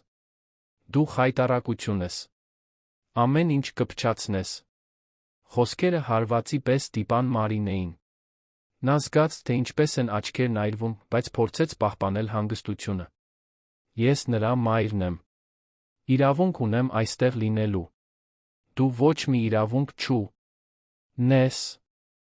Սա իմ տունն է։ Եվ այսօր իմ օրն է։ Ես թույլ չեմ տա, որ դու ամեն ինչ փչացնես քո ողորմելի ներկայությամբ։ Լիլիթը ուժով բռնեց Մարինեի թից, եղունգները խրելով նրա փափուկ կնճռոտ մաշկի մեջ։ Մարինեն ցավից տնքաց, բայց Լիլիթը բաց չթողեց։ Նա քարշ տվեց նրան խոհանոցից դուրս, անցավ միջանցքով, աշխատողների շփոթված հայացքների ներքո, որոնք ծածնում էին, թե ոչինչ չեն տեսնում, նորից հրեց նրան դեպի հետնամասի փոքրիկ սենյակը։ Մնա այստեղ դուրս մի արի, մինչ ես չասեմ։ Եթե դուրս գաս, երդվում եմ, որ կստիպեմ քեզ զղջալ։ Եվ այնպիսի ուժով շրխկացրեց դուռը, որ պատը դողաց։ Մարինեն կանգնած մնաց փոքրիկ սենյակի մեջտեղում, դողալով, բռնելով ցավացող թ. Նայեց մաշկին, տեսավ Լիլիթի եղունգների մանուշակագույն հետքերը։ Նստեց մահճակալի եզրին, մեղմ լաց եղավ, դեմքը թաքցնելով ձեռքերի մեջ։ Զգում էր իրեն պարտված, նվաստացած, ոչնչացված։ Բայց խորքում դեռ մի կայծ հույս էր փայփայում։ Գագիկը կգա։ Երբ Գագիկը գա, ամեն ինչ կկարգավորվի։ Նա կնկատի։ Կպաշտպանի իրեն։ Ժամերը դանդաղ անցան։ Մարինեն փակ դռան միջով լսում էր տան ձայները։ Ձայներ, ծիծաղ, երաժշտություն։ Խնջույքը պատրաստվում էր։ Հյուրերը սկսում էին գալ։ Նա ճանաչեց Գագիկի ձայնը ներքի հարկից, սիրտը թրթռաց։ Նա վերադարձել էր գործուղումից։ Տանն էր։ Նա արագ վեր կացավ, ուղղեց զգեստը դուրս եկավ սենյակից, վճռականորեն որոշելով խոսել նրա հետ։ Իջավ աստիճաններով, տեսավ Գագիկին հյուրասենյակում, անթերի մոխրագույն կոստյումով, շրջապատված ընկերներով, որոնք ողջունում էին նրան, թփթփացնում մեջքին։ Նա ժպտում էր, երջանիկ էր, ոգորված։ Մարինեն դանդաղ մոտեցավ, բայց մինչ կհասցներ կանչել նրան, Լիլիթը հայտնվեց ոչ մի տեղից, արդեն հագած սպիտակ, շլացուցիչ հարսանեկան զգեստ, ուժով ձեռքը դրեց նրա ուսին։ Ես զգուշացրել էի։ Եվ մինչ Մարինեն կհասցներ արձագանքել, Լիլիթը նրան հետ քաշեց միջանցք, հյուրերի հայացքներից հեռու։ Տարավ նրան սպասարկման տարածք, որտեղ ուրիշ ոչ ոք չկար։ Այնտեղ, վկաներից հեռու, Լիլիթի զայրույթը պայթեց։ Դու չես հասկանում, չէ՞։ Դու չես հասկանում, որ ոչ ոք քեզ այստեղ չի ուզում։ Գագիկը չի ուզում։ Ես չեմ ուզում։ Դու մեռած բեռ ես այս տանը։ Քայլող խայտառակություն։ Մար։ Ինեն փորձեց ազատվել, բայց Լիլիթը կորցրել էր վերահսկողությունը։ Նախապատրաստությունների սթրեսը, վախը, որ ինչ-որ բան սխալ կգնա, կարոր հյուրերի առաջ կատարյալ ելալու մոլուցքը, ամեն ինչ պայթեց այդ պահին։ Նա բռնեց Մարինեի սպիտակ մազերից, սկսեց քարշ տալ նրան միջանցքով։ Մարինեն ցավից բղավեց, փորձելով բռնվել պատերից, բայց Լիլիթն ավելի ուժեղ էր, ավելի երիտասարդ, շարժվում էր անտրամաբանական զայրույթով։ Նա քարշ տվեց տարեց կնոջը մետրերով, այնպիսի ուժով քաշելով մազերից, որ Մարինեն զգաց, թե կուշաթափվի։ Արցունքները հոսում էին դեմքով, ծնկները հարվածում էին հատակին, ձեռքերը քերծում էին հատակը, փորձելով ինչ-որ բանից բռնվել։ Դադարիր, խնդրում եմ, դադարիր, աղաչում էր Մարինեն խեղդված ձայնով։ Դադարիր, ցավում է։ Բայց Լիլիթը չդադարեց։ Նա շարունակեց քարշ տալ, մինչ հասան հետի միջանցքի վերջում գտնվող նեղ պահարանի մոտ։ Այնտեղ, խնջույքից հեռու, հյուրերից հեռու, ցանկացած վկայից հեռու։ Մարինեն փորձեց վեր կենալ, բայց գլխապտույտ ուներ, կողմնորոշումը կորցրել էր, գլուխը ցավից պայթում էր։ Լիլիթը ուժով հրեց նրան պա։ Տին։ Մարինեն սայթաքեց, կորցրեց հավասարակշռությունը, ընկավ մեջքի վրա, գլուխը ուժեղ հարվածելով կահույքի անկյունին, նախքան հատակին ընկնելը։ Հարվածը սարսափելի էր։ Մարինեն գլխի հետի մասում ցավի պայթյուն զգաց։ Ինչ-որ տաք մածուցիկ բան հոսեց ծոծրակով։ Նա դողացող ձեռքը տարավ այնտեղ, երբ նայեց մատներին, արյուն տեսավ։ Շատ արյուն։ Փորձեց վեր կենալ, բայց մարմինը չէր ենթարկվում։ Տեսողությունը մշուշվեց։ Ոտքերն ուժ չունեին։ Նա ընկած մնաց հատակին, արնահոսելով, դժվարությամբ շնչելով։ Լիլիթը նայեց նրան, հատակի արյանը, կարմիրով ներկված պատին։ Մի պահ խուճապն անցավ նրա դեմքով։ Բայց հետո տեղի ունեցավ ավելի սարսափելի բան, նա իրեն հավաքեց։ Նայեց շուրջը, ստուգեց, արդյոք մոտակայքում մարդ կա, որոշում կայացրեց։ Բռնեց Մարինեի թերից, քարշ տվեց նրան դեպի պահարան։ Դա նեղ, մութ տարածք էր, որն օգտագործվում էր մաքրող միջոցներ հին տուփեր պահելու համար։ Նա առանց որե խնամքի նետեց տարեց կնոջն այնտեղ, փակեց դուռը բանալին պտտեց կողպեքի մեջ։ Մարինեն փորձեց բղավել, բայց ձայնը դուրս չէր գալիս։ Փորձեց թակել դուռը, բա։ Իցթերը չափազանց թույլ էին։ Մթությունն իրեն պատեց։ Բորբոսի քիմիական նյութերի հոտը լցրեց թոքերը։ Գլխի ցավն անտանելի էր։ Նա հենվեց պահարանի սառը պատին, սկսեց կորցնել գիտակցությունը։ Դրսում Լիլիթն արագ մաքրեց միջանցքի արյան հետքերը թղթե անձեռոցիկով, ամեն ինչ նետեց աղբամանը, վերադարձավ խնջույքին, կարծես ոչինչ տեղի չէր ունեցել։ Ուղեց զգեստը, թարմացրեց դիմահարդարումը, ժպիտը վերադարձրեց դեմքին, իջավ այգի, որտեղ արարողությունը պատրաստվում էր սկսվել։ Հյուրերը ծափահարեցին, երբ նա հայտնվեց։ Գագիկը սպասում էր նրան ծաղկե կամարի տակ, լայն սիրահարված ժպիտով։ Երաժշտությունը սկսեց հնչել։ Լիլիթը էլեգանտ քայլեց ծաղիկների միջանցքով, ձեռքով անելով ընկերներին, կեցվածք ընդունելով լուսանկարիչների համար, խաղալով կատարյալ հարսնացուի դերը։ Երբ հասավ իմպրովիզացված խորանին, Գագիկը բռնեց նրա ձեռքերը, պաշտամունքով նայեց նրա աչքերին։ Արարողությունը վարող պաշտոնյան սկսեց արարողությունը։ Մինչդեռ, փակված տան հետնամասի մութ պահարանում, Մարինեն տանջվում էր։ Գլխի ցավն անտանելի էր։ Արյունը շարունակում էր հոսել, ջելով մուգ կապույտ զգեստը։ Նա փորձում էր գիտակից մնալ, բայց գնալով ավելի դժվար էր դառնում։ Եղունգներով քերծում էր դուռը, փորձելով աղմուկ հանել, փորձելով ինչ-որ մեկին կանչել, բայց խնջույքի բարձր երաժշտությունը խլացնում էր ցանկացած ձայն։ Նա շշնջում էր օգնության խնդրանքներ, որոնք կորչում էին դատարկության մեջ։ Գագիկ, մրմնջում էր նա թույլ ձայնով։ Գագիկ, տղաս, օգնիր ինձ։ Բայց Գագիկը չէր կարող լսել նրան։ Նա մատանիներ էր փոխանակում Լիլիթի հետ, համբուրում նրան հյուրերի ծափահարությունների ներքո, շամպայնով կենացներ ասում, լուսանկարվում։ Խնջույքը շարունակվում էր։ Մատուցողները նրբաճաշակ խորտիկներ էին մատուցում, հյուրերը աշխույժ զրուցում էին, երաժշտությունը հնչում էր, ծիծաղը արձագանքում էր այգում։ Ամեն ինչ ուրախություն էր, տոնակատարություն, կատարելություն։ Եվ այնտեղ, թաքնված, փակված, արնահոսող, մի տարեց կին պայքարում էր գոյատելու համար։ Ժամերն անցան։ Մարինեն մի քանի անգամ գիտակցության եկավ ու գնաց։ Որոշ պահերի նա հիշողությունների բռնկումներ էր տեսնում։ Ամուսինը ժպտում էր իրեն իրենց հարսանիք։ Ի օրը։ Գագիկը, երեխա, վազում էր Շենգավիթի տան բակում։ Բույսերը ջրելու կեսօրները։ Ռադիոն, որ հին երգեր էր նվագում։ Այլ պահերի միայն մթություն էր ու ցավ։ Գագիկը մինչդեռ լիովին անտեղյակ էր մոր տառապանքից։ Աշխույժ զրուցում էր ընկերների հետ, պարում Լիլիթի հետ, կենացներ ասում հյուրերի հետ։ Մի պահ գնաց հանրային լոգասենյակ, միջանցքով անցնելիս, ինչ-որ թաց բանի վրա կանգնեց։ Նայեց ներք, տեսավ մուգ բիծ հատակին։ Գիտեց հոնքերը։ Կարծես Արիոնն։ Բայց չէր կարող լինել։ Հավանաբար թափված գինի էր։ Կամ ինչ-որ ուտեստի սոուս։ Շարունակեց քայլել, բայց ինչ-որ բան անհանգստացնում էր։ Տարօրինակ հոտ։ Մետաղական։ Ուժեղ։ Երբ վերադարձավ խնջույքին, փնտրեց Լիլիթին, հարցրեց. Որտեղ է մայրս։ Լիլիթը ժպտաց, զուսպ։ Նա իրեն լավ չէր զգում։ Խնդրեց, որ սենյակում հանգստանա։ Չուզեց անհանգստացնել։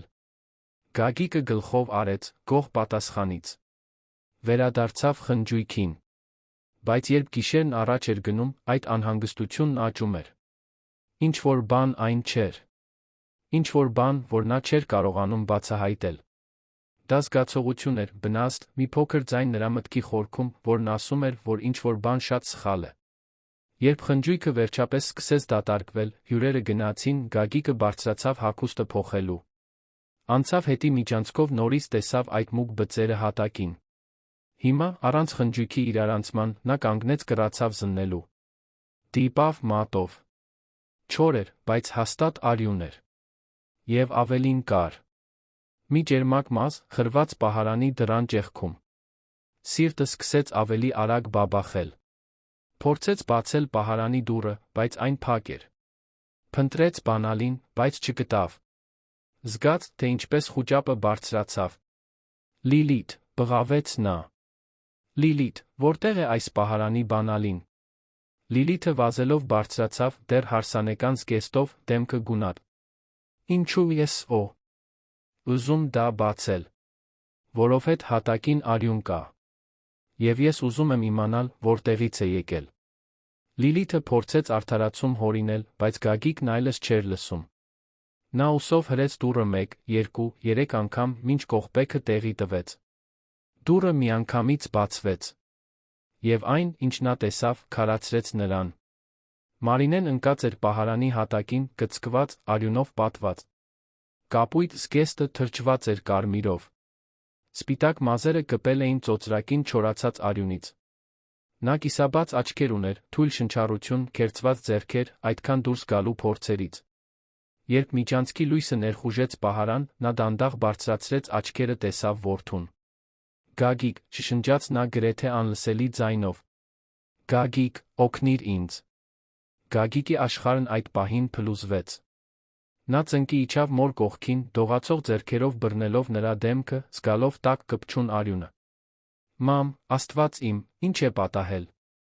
Ինչ են արել քեզ հետ։ Մարինեն փորձեց պատասխանել, բայց բառերը դուրս չէին գալիս։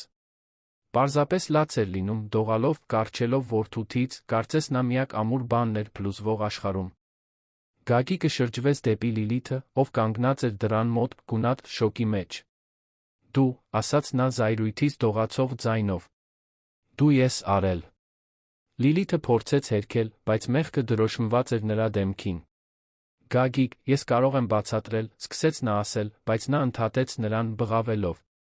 Դու փակել ես մորս այստեղ։ Դու… Ես սա արել նրա հետ։ Դժբախտ պատահար էր։ Նա ընկավ։ Ես չգիտեի, որ այդքան լուրջ է։ Դու փակել ես նրան այստեղ թողել արնահոսել, մինչդեռ մենք ներքում խնջույք էինք անում։ Նրա ձայնը արձագանքեց միջանցքում։ Գագիկը զգուշությամբ գրկեց մորը, վեր կացավ իջավ աստիճաններով, տանելով նրան։ Մարինեն թույլ էր, գրեթե անգիտակից, բայց կառչում էր որդու վզից։ Նա անցավ հյուրասենյակով, որտեղ դեռ մի քանի ուշացած հյուրեր էին զրուցում։ Բոլորը շրջվեցին շոկի մեջ մնացին, տեսնելով տեսարանը։ Գագիկը գրկին տանում էր արյունոտ մորը։ Շտապօգնություն կանչեք։ Հիմա, հրամայեց նա։ Ընկերներից մեկն անմիջապես վերցրեց հեռախոսը։ Գագիկը զգուշությամբ պառկեցրեց Մարինեին հյուրասենյակի բազմոցին, մաքուր սրբիչներ վերցրեց սեղմեց նրա գլխի վերքին, փորձելով կանգնեցնել արյունը։ Դիմացիր, մամ։ Շտապօգնությունը հիմա կգա։ Դիմացիր։ Լիլիթն իջավ աստիճաններով, դեռ փորձելով արդարանալ, բայց Գագիկը կտրեց նրան սառը ձայնով։ Հեռացիր աչքիս առաջից։ Չեմ ուզում լսել քո ձայնը։ Չեմ ուզում տեսնել քո դեմքը։ Գագիկ, խնդրում եմ, թույլ տուր բացատրեմ։ Բացատրություն չկա։ Դու վիրավորել ես մորս։ Դու փակել ես նրան։ Դու թողել ես նրան այնտեղ, արնահոսելով, մինչդեռ մենք տոնում էինք։ Դու հրեշ ես։ Տանը դեռ գտնվող հյուրերը ականատես եղան ամեն ինչին։ Սկանդալը սկսվել էր։ Լիլիթը փորձեց մոտենալ Գագիկին, բայց նա զզվանքով հետ քաշվեց։ Հավաքիր իրերդ հեռացիր իմ տնից։ Հիմա։ Բայց Գագիկ, մենք նոր ենք ամուսնացել։ Այլս ամուսնություն չկա։ Վերջացավ։ Լսեցիր։ Վերջացավ։ Ես այլս երբեք չեմ ուզում քեզ տեսնել իմ կյանքում։ Շտա։ Օգնությունը հասավ 15 րոպե անց։ Բուժակները զննեցին Մարինեին, կայունացրին նրան դրեցին պատգարակի վրա։ Գագիկը նրա հետ բարձրացավ շտապօգնության մեքենա, ամբողջ ընթացքում բռնելով նրա ձեռքը։ Լիլիթը կանգնած մնաց առանձնատան դռան մոտ, դեռ հարսանեկան զգեստով, դիտելով հեռացող շտապօգնության մեքենան, մինչ վերջին հյուրերը սարսափով ու արամարանքով նայում էին նրան։ Կատարյալ հարսնացուն մղձավանջ էր դարձել։ Հիվանդանոցը լուռ էր, երբ Գագիկն այդ լուսաբացին 10-րդ անգամ մտավ սպասասրահ։ Նրա աչքերն ուռած էին լացից, հարսանիքի համար հագած մոխրագույն կոստյումը ջմրթված էր ու արյունոտ, իսկ ձեռքերը դեռ դողում էին։ Նա չէր կարողանում դադարել տեսնել մոր պատկերը, ընկած այն մութ պահարանում, արնահոսելով, օգնություն աղերսելով։ Մեղքի զգացումը խեղդում էր նրան։ Ինչպես չէր նկատել։ Ինչպես էր թույլ տվել, որ դա տեղի ունենա հենց իր քթի տակ։ Ինչպես էր այդքան գույր, այդքան եսասեր, այդքան բացակա եղել։ Բժիշկները դեռ լիարժեք ախտորոշում չէին տվել։ Մարինեն արդեն 3 ժամից ավելի վիրահատարանում էր։ Բուժքույրերը մտնում ու դուր էին գալիս, բայց տեղեկություն չէին տալիս։ Գագիկը քայլում էր այս ու այն կողմ, անկարող նստելու, անկարող հանգստանալու, անկարող մտածելու որևէ այլ բանի մասին, բացի մորից։ Նա տասնյակ անգամ զանգել էր առանձնատուն, բայց Լիլիթը չէր պատասխանում։ Հավանաբար արդեն հավաքել էր իրերը հեռացել։ Եվ նրան դա չէր հետաքրքրում։ Նա դուրս էր նրա կյանքից։ Ընդմիշտ։ Երբ արը սկսեց ծագել, մի բժիշկ վերջապես դուրս եկավ վիրահատարանից։ Գագիկը վազեց նրա մոտ։ Բժիշկ, ինչպե՞ս է նա։ Բժիշկը հանեց դիմակը, բացահայտելով հոգնած դեմք։ Իրավիճակը ծանր է, պարոն Գագիկ։ Ձեր մայրը ստացել է գանգուղեղային ծանր վնասվածք։ Ունեցել է գանգի կոտրվածք, փոքր ներքին արյունահոսություն, որը կարողացանք կանգնեցնել։ Բացի այդ, գտել ենք 3 կողի կոտրվածք, մարմնի բազմաթիվ սալջարդեր, թերսնման նշաններ։ Պատկերը ցույց է տալիս, որ նա որոշ ժամանակ բռնության է ենթարկվել։ Գագիկը զգաց, թե ինչպես են ոտքերը թուլանում։ Բռնվեց պատից, որ չընկնի։ Նա կապրի։ Նա այս պահին կայուն է։ Բայց մշտական հսկողության կարիք կունենա։ Եվ երկար ժամանակ կպահանջվի լիովին վերականգնվելու համար։ Բացի ֆիզիկական վնասվածքներից, կա նա հուզական տրավման։ Ձեր մայրը շատ բաների միջով է անցել։ Գագիկը գլխով արեց, կուլ տալով լացը։ Կարող եմ տեսնել նրան։ Նա վերակենդանացման բաժանմունքում է։ Դեռ անգիտակից։ Բայց կարող եք կարճ տեսնել։ Գագիկը հետեց բժշկին մինչ վերակենդանացման բաժանմունք։ Երբ տեսավ մորը, բարկաց հիվանդանոցային մահճակալին, միացված խողովակներին ու մոնիտորներին, սիրտը կտոր-կտոր եղավ։ Մարինեն այնքան փոքր, այնքան փխրուն, այնքան խոցելի էր թվում։ Սպիտակ մազերը սափրված էին գլխի մի մասում, որտեղ վիրահատել էին։ Մաշկը գունատ էր, նշանավորված մանուշակագույն դեղնավուն կապտուկներով։ Ձեռքերը վիրակապված էին։ Գագիկը դանդաղ մոտեցավ, զգուշությամբ վերցրեց նրա ձեռքը, նստեց մահճակալի կողքին։ Ներիր ինձ, մամ, շշնջաց նա խեղդված ձայնով։ Ներիր ինձ ամեն ինչի համար։ Ես պետք է նկատեի։ Ես պետք է պաշտպանեի քեզ։ Ես քո որդին եմ, ձախողվեցի։ Լիովին ձախողվեցի։ Արցունքները հոսում էին նրա դեմքով։ Նա համբուրեց մոր ձեռքը, զգալով սառը կնճռոտ մաշկը։ Այնտեղ մնաց ժամերով, պարզապես բռնելով նրա ձեռքը, աղոթելով, որ նա արթնանա, որ հնարավորություն ունենա իսկապես ներողություն խնդրելու։ Մարինեն 3 օր անցկացրեց վերակենդանացման բաժանմունքում։ Գագիկը հիվանդանոցից դուրս չեկավ։ Քնեց անհարմար աթոռների վրա, կերավ սառը սենդվիչներ բուֆետից, մերժեց բոլոր աշխատանքային զանգերը։ Այլս ոչինչ կարոր չէր։ Միայն մայրը։ Երբ նա վերջապես արթնացավ 3-րդ օրը, աչքերը դանդաղ բացվեցին, շփոթված, կողմնորոշումը կորցրած։ Գագիկը մահճակալի կողքին էր, ինչպես միշտ։ Մամ, կանչեց նա մեղմ ձայնով։ Մամ, ես եմ։ Գագիկը։ Մարինեն դանդաղ շրջեց գլուխը, տեսավ նրան։ Մի պահ վախեցավ։ Հետո ճանաչեց որդուն, մի արցունք հոսեց նրա դեմքով։ Գագիկ, շշնջաց նա։ Ես այստեղ եմ, մամ։ Ես այստեղ եմ, այլս երբեք քո կողքից չեմ հեռանա։ Նա փորձեց ժպտալ, բայց ցավը չափազանց մեծ էր։ Գագիկը կանչեց բժիշկներին, որոնք զննեցին Մարինեին, հաստատեցին, որ նա վտանգից դուրս է։ Վերականգնումը երկար կլինի, բայց նա կապրի։ Գագիկն այնպիսի մեծ թեթություն զգաց, որ նորից արցունքների մեջ խեղդվեց։ Հաջորդ օրերին Մարինեին տեղափոխեցին սովորական հիվա նդասենյակ։ Գագիկը շարունակեց նրա կողքին մնալ, օգնելով բուժքույրերին, խոսելով նրա հետ, պատմելով մանկության պատմություններ, անընդհատ ներողություն խնդրելով։ Մարինեն լուռ լսում էր, դեռ թույլ, դեռ տրավմայի մեջ։ Բայց կամաց-կամաց նա նույնպես սկսեց խոսել։ Թույլ ձայնով պատմեց այն ամենը, ինչի միջով անցել էր։ Նվաստացումները, բռնությունները, սովը, մեկուսացումը։ Գագիկը լսում էր կոտրված սրտով, զգալով, թե ինչպես է մեղքի զգացումն աճում ամեն բառի հետ։ Երբ Մարինեն վերջապես դուրս գրվեց 2 շաբաթ հիվանդանոցում մնալուց հետո, Գագիկը նրան հետ տարավ առանձնատուն։ Բայց հենց ներս մտան, Մարինեն խնդրեց հեռանալ։ Գագիկ, ես չեմ ուզում այստեղ մնալ։ Խնդրում եմ։ Ինձ տար իմ տուն։ Նա նայեց նրան, շփոթված։ Բայց մամ, Շենգավիթի տունը ամիսներով փակ է։ Այնտեղ ոչ ոք հոգ չի տանում։ Մինույն է, ես ուզում եմ վերադառնալ։ Այստեղ ես չեմ կարողանում շնչել։ Այս տան յուրաքանչյուր անկյուն ինձ հիշեցնում է այն, ինչի միջով անցել եմ։ Խնդրում եմ, տղաս։ Թույլ տուր վերադառնամ այնտեղ, որտեղ իմ տեղն է։ Գագիկը տատանվեց։ Նրա մի մասը ուզում էր նրան մոտ պահել, հոգ տանել նրա մասին, փոխհատուցել կորցրած ամբողջ ժամանակը։ Բայց տեսնելով մոր հոգնած աղերսող աչքերը, նա հասկացավ։ Նրան խաղաղություն էր պետք։ Նրան մի վայր էր պետք, որտեղ իրեն ապահով կզգար։ Որտեղ իրեն տանը կզգար։ Լավ, մամ։ Ես քեզ հետ կտանեմ Շենգավիթ։ Բայց մինչ այդ, թույլ տուր այնտեղ ամեն ինչ կարգի բերեմ։ Տունը հավանաբար վերանորոգման կարիք ունի։ Մի քանի օր տուր, որ կազմակերպեմ։ Մարինեն համաձայնեց, թեթացած։ Գագիկը նրան ժամանակավորապես տեղավորեց առանձնատան հյուրասենյակներից մեկում, հեռու այն մութ խցիկից, սկսեց աշխատել։ Հաջորդ օրերին Գագիկն արեց մի բան, որը երբեք չէր արել։ Թողեց աշխատանքը։ Չեղարկեց հանդիպումները, հետաձգեց պարտավորությունները, պատվիրակեց պատասխանատվությունը։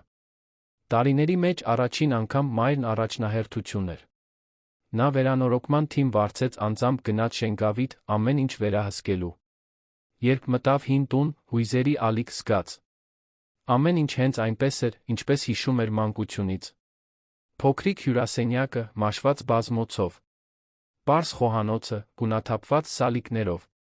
Հետի պատշգամբը, որտեղ մայրը հոգ էր տանում բույսերի մասին։ Դա համեստ վայր էր, բայց կյանքով լի։ Հիշողություններով լի։ Գագիկը դանդաղ քայլեց սենյակներով, դիպչելով պատերին, կահույքին, վերապրելով հիշողություններ, որոնք տարիներով թաղել էր։ Նա վարձեց ներկարարների, էլեկտրիկների, սանտեխնիկների։ Հրամայեց փոխել ճաքած հատակը, վերանորոգել արտահոսքերը, նորոգել լոգասենյակը։ Նոր, հարմարավետ մահճակալ գնեց մոր սենյակի համար, օթորակիչ տեղադրեց, հին վարագույրները փոխարինեց նոր, թեթ վարագույրներով։ Բայց պահպանեց տան էությունը։ Հին ռադիոն մնաց նույն տեղում։ Ընտանեկան լուսանկարները մնացին պատերին։ Բույսերի թաղ։ Առները խնամքով վերատնկվեցին։ Ամեն ինչ արվեց, մտածելով նրա հարմարավետության երջանկության մասին։ Մի օր կեսօրին, երբ սանտեխնիկները աշխատում էին լոգասենյակում, նրանցից մեկը կանչեց Գագիկին։ Պարոն, այստեղ, ջրահեռացման անցքում մի բան գտանք։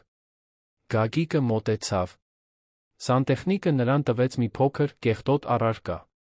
Գագիկը մաքրեց այն կտորով զգաց, թե ինչպես սիրտը սեղմվեց։ Դա մատանի էր։ Հոր մատանին։ Նույնը, որ մայրը միշտ կրում էր վզի շղթայից կախված։ Գագիկը աղոտ հիշեց, որ մի քանի ամիս առաջ տեսել էր այդ մատանին կորած, բայց երբեք չէր հարցրել։ Հիմա հասկանում էր։ Այն ընկել էր առանձնատան լոգասենյակում։ Հավանաբար բռնություններից մեկի ժամանակ։ Եվ ոչ ոք չէր մտահոգվել փնտրելու մասին։ Ոչ ոք չէր մտահոգվել նրան պատկանող որևէ բանի մասին։ Գագիկը ուժեղ սեղմեց մատանին, զգալով, թե ինչպես են արցունքները վերադառնում։ Այդ մատանին խորհրդանշում էր ամեն ինչ։ Խորհրդանշում էր այն սերը, որ մայրը պահում էր հոր հանդեպ, նույնիսկ այդքան տարի անց։ Խորհրդանշում էր այն նվիրումը, որ նա միշտ ցուցաբերել էր ընտանիքի հանդեպ։ Եվ խորհրդանշում էր այն արամարանքը, որով ինքը վերաբերվել էր նրան, թույլ տալով, որ այդքան թանկ բան կորչի, առանց նույնիսկ նկատելու։ Այդ գիշեր Գագիկը երազ տեսավ։ Նա նորից երեխա էր, վազում էր Շենգավիթի տան բակում։ Մայրն այնտեղ էր, երիտասարդ, ժպտում էր, կանչում նրան ճաշելու։ Հայրը նրա կողքին էր, ձեռքը գցած նրա ուսերին։ Ամեն ինչ պարզ էր, բայց ամեն ինչ երջանիկ էր։ Գագիկն արթնացավ գիշերվա կեսին, դեմքը թաց արցունքներից։ Տարիների մեջ առաջին անգամ նա թույլ տվեց իրեն զգալ։ Զգալ կարոտը, զղջումը, ցավը։ Եվ նա հույսը։ Հույս, որ դեռ ժամանակ կա։ Ժամանակ ուղղելու համար։ Ժամանակ վերակառուցելու համար։ 2 շաբաթ անց վերանորոգումը պատրաստ էր։ Գագիկը մի արոտ շաբաթ օրվա կեսօրին Մարինեին հետ տարավ Շենգավիթ։ Երբ նա իջավ մեքենայից, տեսավ տունը, աչքերը լցվեցին արցունքներով։ Ամեն ինչ վերանորոգված էր, բայց դեռ նրա տունն էր։ Գագիկն օգնեց նրան ներս մտնել, զգուշությամբ բռնելով նրա թից։ Մարինեն դանդաղ քայլեց սենյակներով, դիպչելով պատերին, կահույքին, վերջապես իրեն տանը զգալով։ «Շնորհակալ եմ, տղաս», ասաց նա խեղդված ձայնով։ Շն։ Որհակալ եմ, որ ինձ հետ բերեցիր։ Գագիկը զգուշությամբ գրկեց նրան, հոգ տանելով, որ չվնասի։ Ես եմ շնորհակալ, մամ։ Ամեն ինչի համար։ Որ ինձ մենակ մեծացրիր։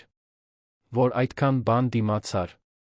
Որ երբեք չհանձնվեցիր ինձնից, նույնիսկ երբ ես հանձնվեցի քեզնից։ Մարինեն լաց եղավ որդու գրկում։ Եվ Գագիկը նույնպես լաց եղավ։ Դա ազատագրման լաց էր։ Ներման։ Նոր սկզբի։ Հաջորդ շաբաթներին Գագիկը սկսեց անել մի բան, որը երբեք չէր արել։ Այցելում էր մորն ամեն հանգստյան օրերին։ Առանց բացառության։ Գալիս էր շաբաթ առավոտյան, բերում թարմ հաց, մրգեր, ծաղիկներ թաղարների համար։ Ճաշում էր նրա հետ, ժամերով զրուցում, լսում նրա պատմած հին պատմությունները, վերհիշում մանկության հիշողությունները։ Կամաց-կամաց նրանց հարաբերությունները վերականգնվեցին։ Կատարյալ չէին։ Դեռ վերքեր կային։ Բայց լավանում էին։ Գագիկը նա կտրուկ որոշումներ կայացրեց իր կյանքում։ Վաճառեց Նորք Մարաշի առանձնատունը։ Ասաց, որ այլևս չի կարող այնտեղ ապրել այն ամենից հետո, ինչ տեղի էր ունեցել։ Գնեց ավելի փոքր, ավելի պարզ բնակարան, Շենգավիթին ավելի մոտ։ Կապերը խզեց մի քանի ընկերների հետ, որոնք միայն շահի համար էին իրեն մոտենում։ Պարզեցրեց կյանքը։ Հասկացավ, որ մասնագիտական հաջողությունը ոչինչ չարժե, եթե նա կորցնի այն, ինչն իսկապես կարևոր է։ Ինչ վերաբերում է Լիլիթին, նա առաջին շաբաթներին մի քանի անգամ փորձեց կապ հաստատել նրա հետ։ Հաղորդագրություններ էր ուղարկում, ներողություն խնդրելով, ասելով, որ զղջում է, որ պատրաստ է փոխվելու։ Գագիկն արգելափակեց նրա համարը։ Ներում չկար։ Վերադարձ չկար։ Այն, ինչ նա արել էր, աններելի էր։ Եվ Գագիկը գիտեր, որ մեղքը նա իրենն էր, որ կույր էր եղել, որ չէր պաշտպանել մորը, որ արտաքինը նախընտրել էր էությունից։ Գայանեն, նախկին աշխատողը, մի քանի շաբաթ անց կապ հաստատեց Գագիկի հետ։ Նա ուղարկեց իր պահած լուսանկարներն ու նշումները, առաջարկելով դրանք որպես ապացույց, եթե նա ուզենար դատի տալ Լիլիթին։ Գագիկը շնորհակալություն հայտնեց, բայց ասաց, որ այլևս չի ուզում այդ պատմությունը շարժել։ Չէր ուզում դատարաններ, փաստաբաններ, սկանդալներ։ Պարզապես խաղաղություն էր ուզում։ Ուզում էր վերականգնել հարաբերությունները մոր հետ։ Ուզում էր լինել այն որդին, որը պետք է լիներ ի սկզբանե։ Մի անձրոտ կիրակի օրվա կեսօրին Գագիկը նստած էր Շենգավիթի տան հետի պատշգամբում, օգնելով Մարինեին ջրել պտերները, երբ նա մի բան ասաց, որը զարմացրեց նրան։ Գագիկ, ուզում եմ, որ իմանաս, որ ես քեզ ներում եմ։ Նա կանգ առավ, նայելով նրան։ Մամ, դու կարիք չունես։ Ունեմ։ Դու իմ որդին էիր։ Դեռ ես։ Եվ միշտ կլինես։ Ես գիտեմ, որ դու սխալվել ես։ Գիտեմ, որ ինձ ցավեցրել ես։ Բայց նա գիտեմ, որ դու մոլորված էիր։ Փնտրում էիր մի բան, որը կարծում էիր, թե քեզ երջանիկ կդարձնի։ Եվ հիմա դու արթնացել ես։ Դու վերադարձել ես։ Եվ դա այն ամենն է, ինչ ես միշտ ուզել եմ։ Գագիկը զգաց, թե ինչպես են արցունքները հոսում դեմքով։ Ծնկի իջավ մոր առաջ, բռնեց նրա ձեռքերը։ Ես արժանի չեմ քո ներմանը։ Բայց խոստանում եմ, որ կյանքիս մնացած մասը կանցկացնեմ, փորձելով արժանի լինել։ Խոստանում եմ, որ այլս երբեք քեզ մենակ չեմ թողնի։ Խոստանում եմ, որ հոգ կտանեմ քո մասին, ինչպես դու միշտ հոգ ես տարել իմ մասին։ Մարինեն քնքշորեն շոյեց որդու դեմքը։ Գիտեմ, տղաս։ Ես գիտեմ։ Նրանք այնտեղ մնացին գրկախառնված պատշգամբում, լսելով դրսում թափվող անձրը, զգալով այն խաղաղությունը, որը գալիս է միայն այն ժամանակ, երբ վերքերը սկսում են սպիանալ։ Հին ռադիոն հյուրասենյակում մեղմ երաժշտություն էր նվագում։ Բույսերից թարմ հոտ էր գալիս։ Տունը նորից կենդանի էր։ Եվ Մարինեն վերջապես զգում էր, որ ինչ-որ տեղի է պատկանում։ Ժամանակի ընթացքում Գագիկը սկսեց դրական փոփոխություններ բերել իր սեփական կյանք։ Սկսեց ավելի քիչ ժամանակ տրամադրել աշխատանքին, ավելի շատ այն բաներին, որոնք իսկապես կարևոր էին։ Սկսեց հոգեբանի գնալ, մեղքի զգացումի զղջման հետ գործ ունենալու համար։ Սկսեց կամավորություն անել ծերանոցում, օգնելով ուրիշներին, ովքեր նման իրավիճակներում էին, ինչ մայրը։ Նա հայտնաբերեց, որ իսկական հաջողությունը բանկային հաշվի չափի կամ սոցիալական հեղինակության մեջ չէ, այլ այն մարդկանց կյանքում փոփոխություն բերելու կարողության մեջ, ում սիրում ենք։ Մարինեն իր հերթին կամաց-կամաց վերականգնվում էր։ Ֆիզիկական վերքերը սպիացան։ Կողերի ցավը նվազեց։ Մազերը նորից աճեցին, թաքցնելով վիրահատության սպիները։ Բայց հուզական վերքերն ավելի երկար ժամանակ պահանջեցին։ Նա դեռ մղձավանջներ էր տեսնում։ Դեռ գիշերվա կեսին վախով արթնանում էր, կարծելով, թե նորից այն փոքրիկ սենյակում է, այն մութ պահարանում։ Բայց կամաց-կամաց, որդու սիրով, տան խաղաղությամբ, փոքր բաների հանգստացնող առօրյայով, նա բուժվում էր։ Կիրակիները սրբազան դարձան։ Գագիկը վաղ էր գալիս, թարմ մթերքներ էր բերում, նրանք միասին ճաշ էին պատրաստում։ Մարինեն հին բաղադրատոմսեր էր սովորեցնում, որոնք հայրը սիրում էր։ Գագիկը ուշադրությամբ լսում էր, գրի առնում, մանրամասներ հարցնում։ Ճաշից հետո նրանք նստում էին հյուրասենյակում զրուցում։ Երբեմն Գագիկը պատմում էր աշխատանքի, մարտահրավերների, իր կայացրած որոշումների մասին։ Մարինեն լսում էր իմաստուն խորհուրդներ տալիս, մի ամբողջ կյանքի փորձի պտուղներ։ Այլ անգամ նրանք պարզապես լուռ էին մնում, լսելով ռադիոն, յուրաքանչյուրը խորասուզված իր մտքերի մեջ, բայց միավորված միմյանց ներկայությամբ։ Այդ կեսօրներից մեկին Գագիկը նվերների թղթով փաթաթված տուփ բերեց։ Ամաչկոտ ժպիտով տվեց Մարինեին։ Սա ի՞նչ է, հարցրեց նա հետաքրքրված։ Բացիր ու տես։ Մարինեն զգուշությամբ բացեց, գտավ նոր, նուրբ ու գեղեցիկ արծաթե շղթա։ Եվ դրանից կախված հոր մատանին, մաքուր ու փայլեցված, փայլում էր ինչպես նորը։ Ես դա գտա Շենգավիթի տան լոգասենյակի վերանորոգման ժամանակ, բացատրեց Գագիկը։ Տվեցի մաքրելու, նոր շղթա գնեցի։ Հիմա կարող ես նորից գրել։ Մարինեն դողացող ձեռքերով բռնեց մատանին, զգալով, թե ինչպես են արցունքները հոսում դեմքով։ Դա զարթից ավելին էր։ Դա խորհրդանիշ էր։ Խորհրդանիշ, որ այն, ինչ թանկ է, երբեք ամբողջությամբ չի կորչում։ Միշտ կարելի է գտնել, մաքրել, վերականգնել։ Շնորհակալ եմ, տղաս։ Շնորհակալ եմ ամեն ինչի համար։ Գագիկն օգնեց նրան շղթան դնել վզին։ Մատանին հանգչեց նրա կրծքին, սրտի մոտ, որտեղ միշտ պետք է լիներ։ Ամիսների ընթացքում Շենգավիթի տունը նորից դարձավ այն, ինչ միշտ եղել էր տուն։ Մարինեն նորից սկսեց խնամքով հոգ տանել բույսերի մասին։ Նորից սկսեց ամեն առավոտ ռադիո լսել։ Նորից սկսեց հյուրեր ընդունել տիկին Իրինայից, հարանուհուց, ով հուզվել էր, տեսնելով նրան վերադարձած։ Պարզ, համեստ առօրյան, որն այդքան դաժանորեն ընդհատվել էր, վերսկսվեց։ Բայց հիմա ավելին կար։ Գագիկը կար։ Ներկա, ուշադիր, հոգատար։ Նա սկսեց փոքրիկ նվերներ բերել ամեն անգամ, երբ այցելում էր։ Նոր բույս պատշգամբի համար։ Հին բաղադրատոմսերի գիրք։ Իր մանկության լուսանկարը, շրջանակված։ Փոքրիկ ժեստեր, որոնք ցույց էին տալիս, որ նա մտահոգվում է։ Որ նա տեսնում է։ Մորը։ Որ նա կարոր է։ Մի առանձնապես գեղեցիկ կեսօրին Գագիկը տարբեր անակնկալով եկավ։ Շուն բերեց։ Շագանակագույն բակապահ շնիկ, դեռ ձագ, որը փրկվել էր կենդանիների ապաստարանից։ Նա շնիկին դրեց Մարինեի գրկում, ով սկզբում զարմացավ, բայց հետո ժպտաց, քնքշորեն շոյելով կենդանուն։ Որպեսզի շաբաթվա ընթացքում մենակ չմնաս, բացատրեց Գագիկը։ Նա քեզ ընկերակցություն կանի։ Մարինեն երախտագիտությամբ ընդունեց նվերը։ Շունը, որին նա անվանեց Բոբիկ, արագ դարձավ ընտանիքի անդամ։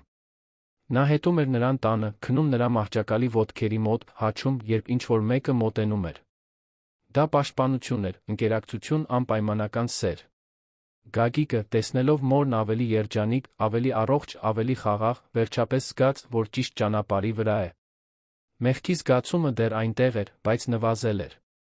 Զղջումը դեռ ցավում էր, բայց հիմա նա այդ ցավն ուղղում էր ավելի լավը անելու համար։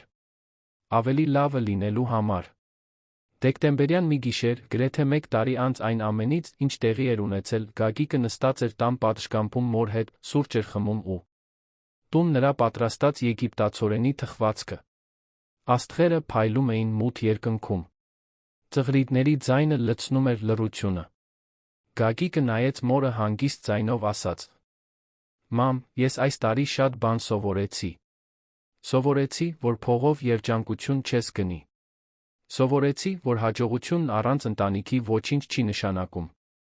Սովորեցի, որ կյանքում ամենակարևոր բանը հոգ տանելն է այն մարդկանց մասին, ում սիրում ենք։ Եվ սովորեցի, որ ես քիչ մնաց կորցնեի իմ կյանքի ամենակարևոր մարդուն, լինելով կույր եսասեր հիմար»։ Մարինեն ժպտաց, դիպչելով նրա ձեռքին։ «Դու այդպիսին չես, տղաս։ Դու մոլորված էիր։ Բայց հիմա դու քեզ գտել ես։ Եվ դա է կարևորը»։ Գագիկը սեղմեց նրա ձեռքը։ «Ես խոստանում եմ, որ կշարունակեմ ներկա լինել։ Կշարունակեմ հոգ տանել քո մասին։ Կշարունակեմ լինել այն որդին, որին դու արժանի ես»։ Մարինեն նայեց աստղալից երկնքին, խաղաղ հոգոց հանեց։ «Գիտեմ, Գագիկ։ Ես միշտ գիտեի, որ խորքում դու դեռ իմ տղան ես։ Եվ միշտ կլինես»։ Նրանք այնտեղ մնացին, լուռ, զգալով գիշերվա զով քամին, լսելով տան ներսում հնչող ռադիոն, Բոբիկը պառկած նրանց ոտքերի մոտ։ Դա պարզ պահ էր։ Բայց դա ամեն ինչ էր։ Դա այն էր, ինչն իսկապես կարևոր էր։ Դա այն էր, ինչ նրանք կորցրել էին վերջապես վերագտել։ Նույն տեղում, որտեղ ամեն ինչ սկսվել էր տարիներ առաջ, երբ Գագիկը պարզապես բակում վազող երեխա էր, իսկ Մարինեն երազանքներով լի երիտասարդ մայր, նրանք հիմա նոր պատմություն էին վերակառուցում։ Ներման, բուժման, ժամանակին փոթորիկներին դիմացող սիրո պատմություն։ Մի պատմություն, որն ապացուցում էր, որ երբեք ուշ չէ տուն վերադառնալու համար։ Երբեք ուշ չէ գրկելու նրան, ով իսկապես կարևոր է։ Երբեք ուշ չէ ընտրելու սերը փառասիրության փոխարեն, ներկայությունը բացակայության փոխարեն, սիրտը արտաքինի փոխարեն։ Եվ այսպես, մայր ու որդի միասին շարունակեցին, բուժելով վերքերը, կառուցելով հիշողություններ, պաշտպանելով այն, ինչն իսկապես արժեք ուներ։ Իսկական հարստությունը առանձնատներում, շքեղ մեքենաներում, շքեղ խնջույքներում չէր։ Իսկական հարստությունն այնտեղ էր, Շենգավիթի այդ համեստ տանը, կիրակնօրյա զրույցներում, անկեղծ գրկախառնություններում, կիսված ծիծաղի մեջ, այն վստահության մեջ, որ ինչ էլ պատահի, նրանք միշտ կունենան միմյանց։ Եվ դա, ինչպես հայտնաբերեցին, ավելին էր, քան բավարար։ Դա ամեն ինչ էր։ Պատմության ավարտը, սիրելի ունկնդիրներ։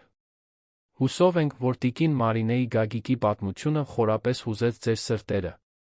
Եթե դուք հուզվեցիք ցավի, ներման վերականգնման այս ճանապարհորդությունից, դրեք ձեր հավանումը, բաժանորդագրվեք ալիքին մեկնաբանություններում պատմեք, թե որ պահն է ձեզ ամենաշատը տպավորել։ Ամեն օր մենք ներկայացնում ենք այսպիսի ինտենսիվ պատմություններ, որոնք բացահայտում են մարդկային հոգու ամենախորը կողմերը, որոնք մեզ ստիպում են խորել հարաբերությունների արժեքի այն մասին, թե ինչն է իսկապես կարևոր կյանքում։ Սպասում ենք ձեզ հաջորդ թողարկմանը, ավելի շատ պատմություններով, որոնք կստիպեն ձեզ զգալ, մտածել, հուզվել։ Մինչ շուտով։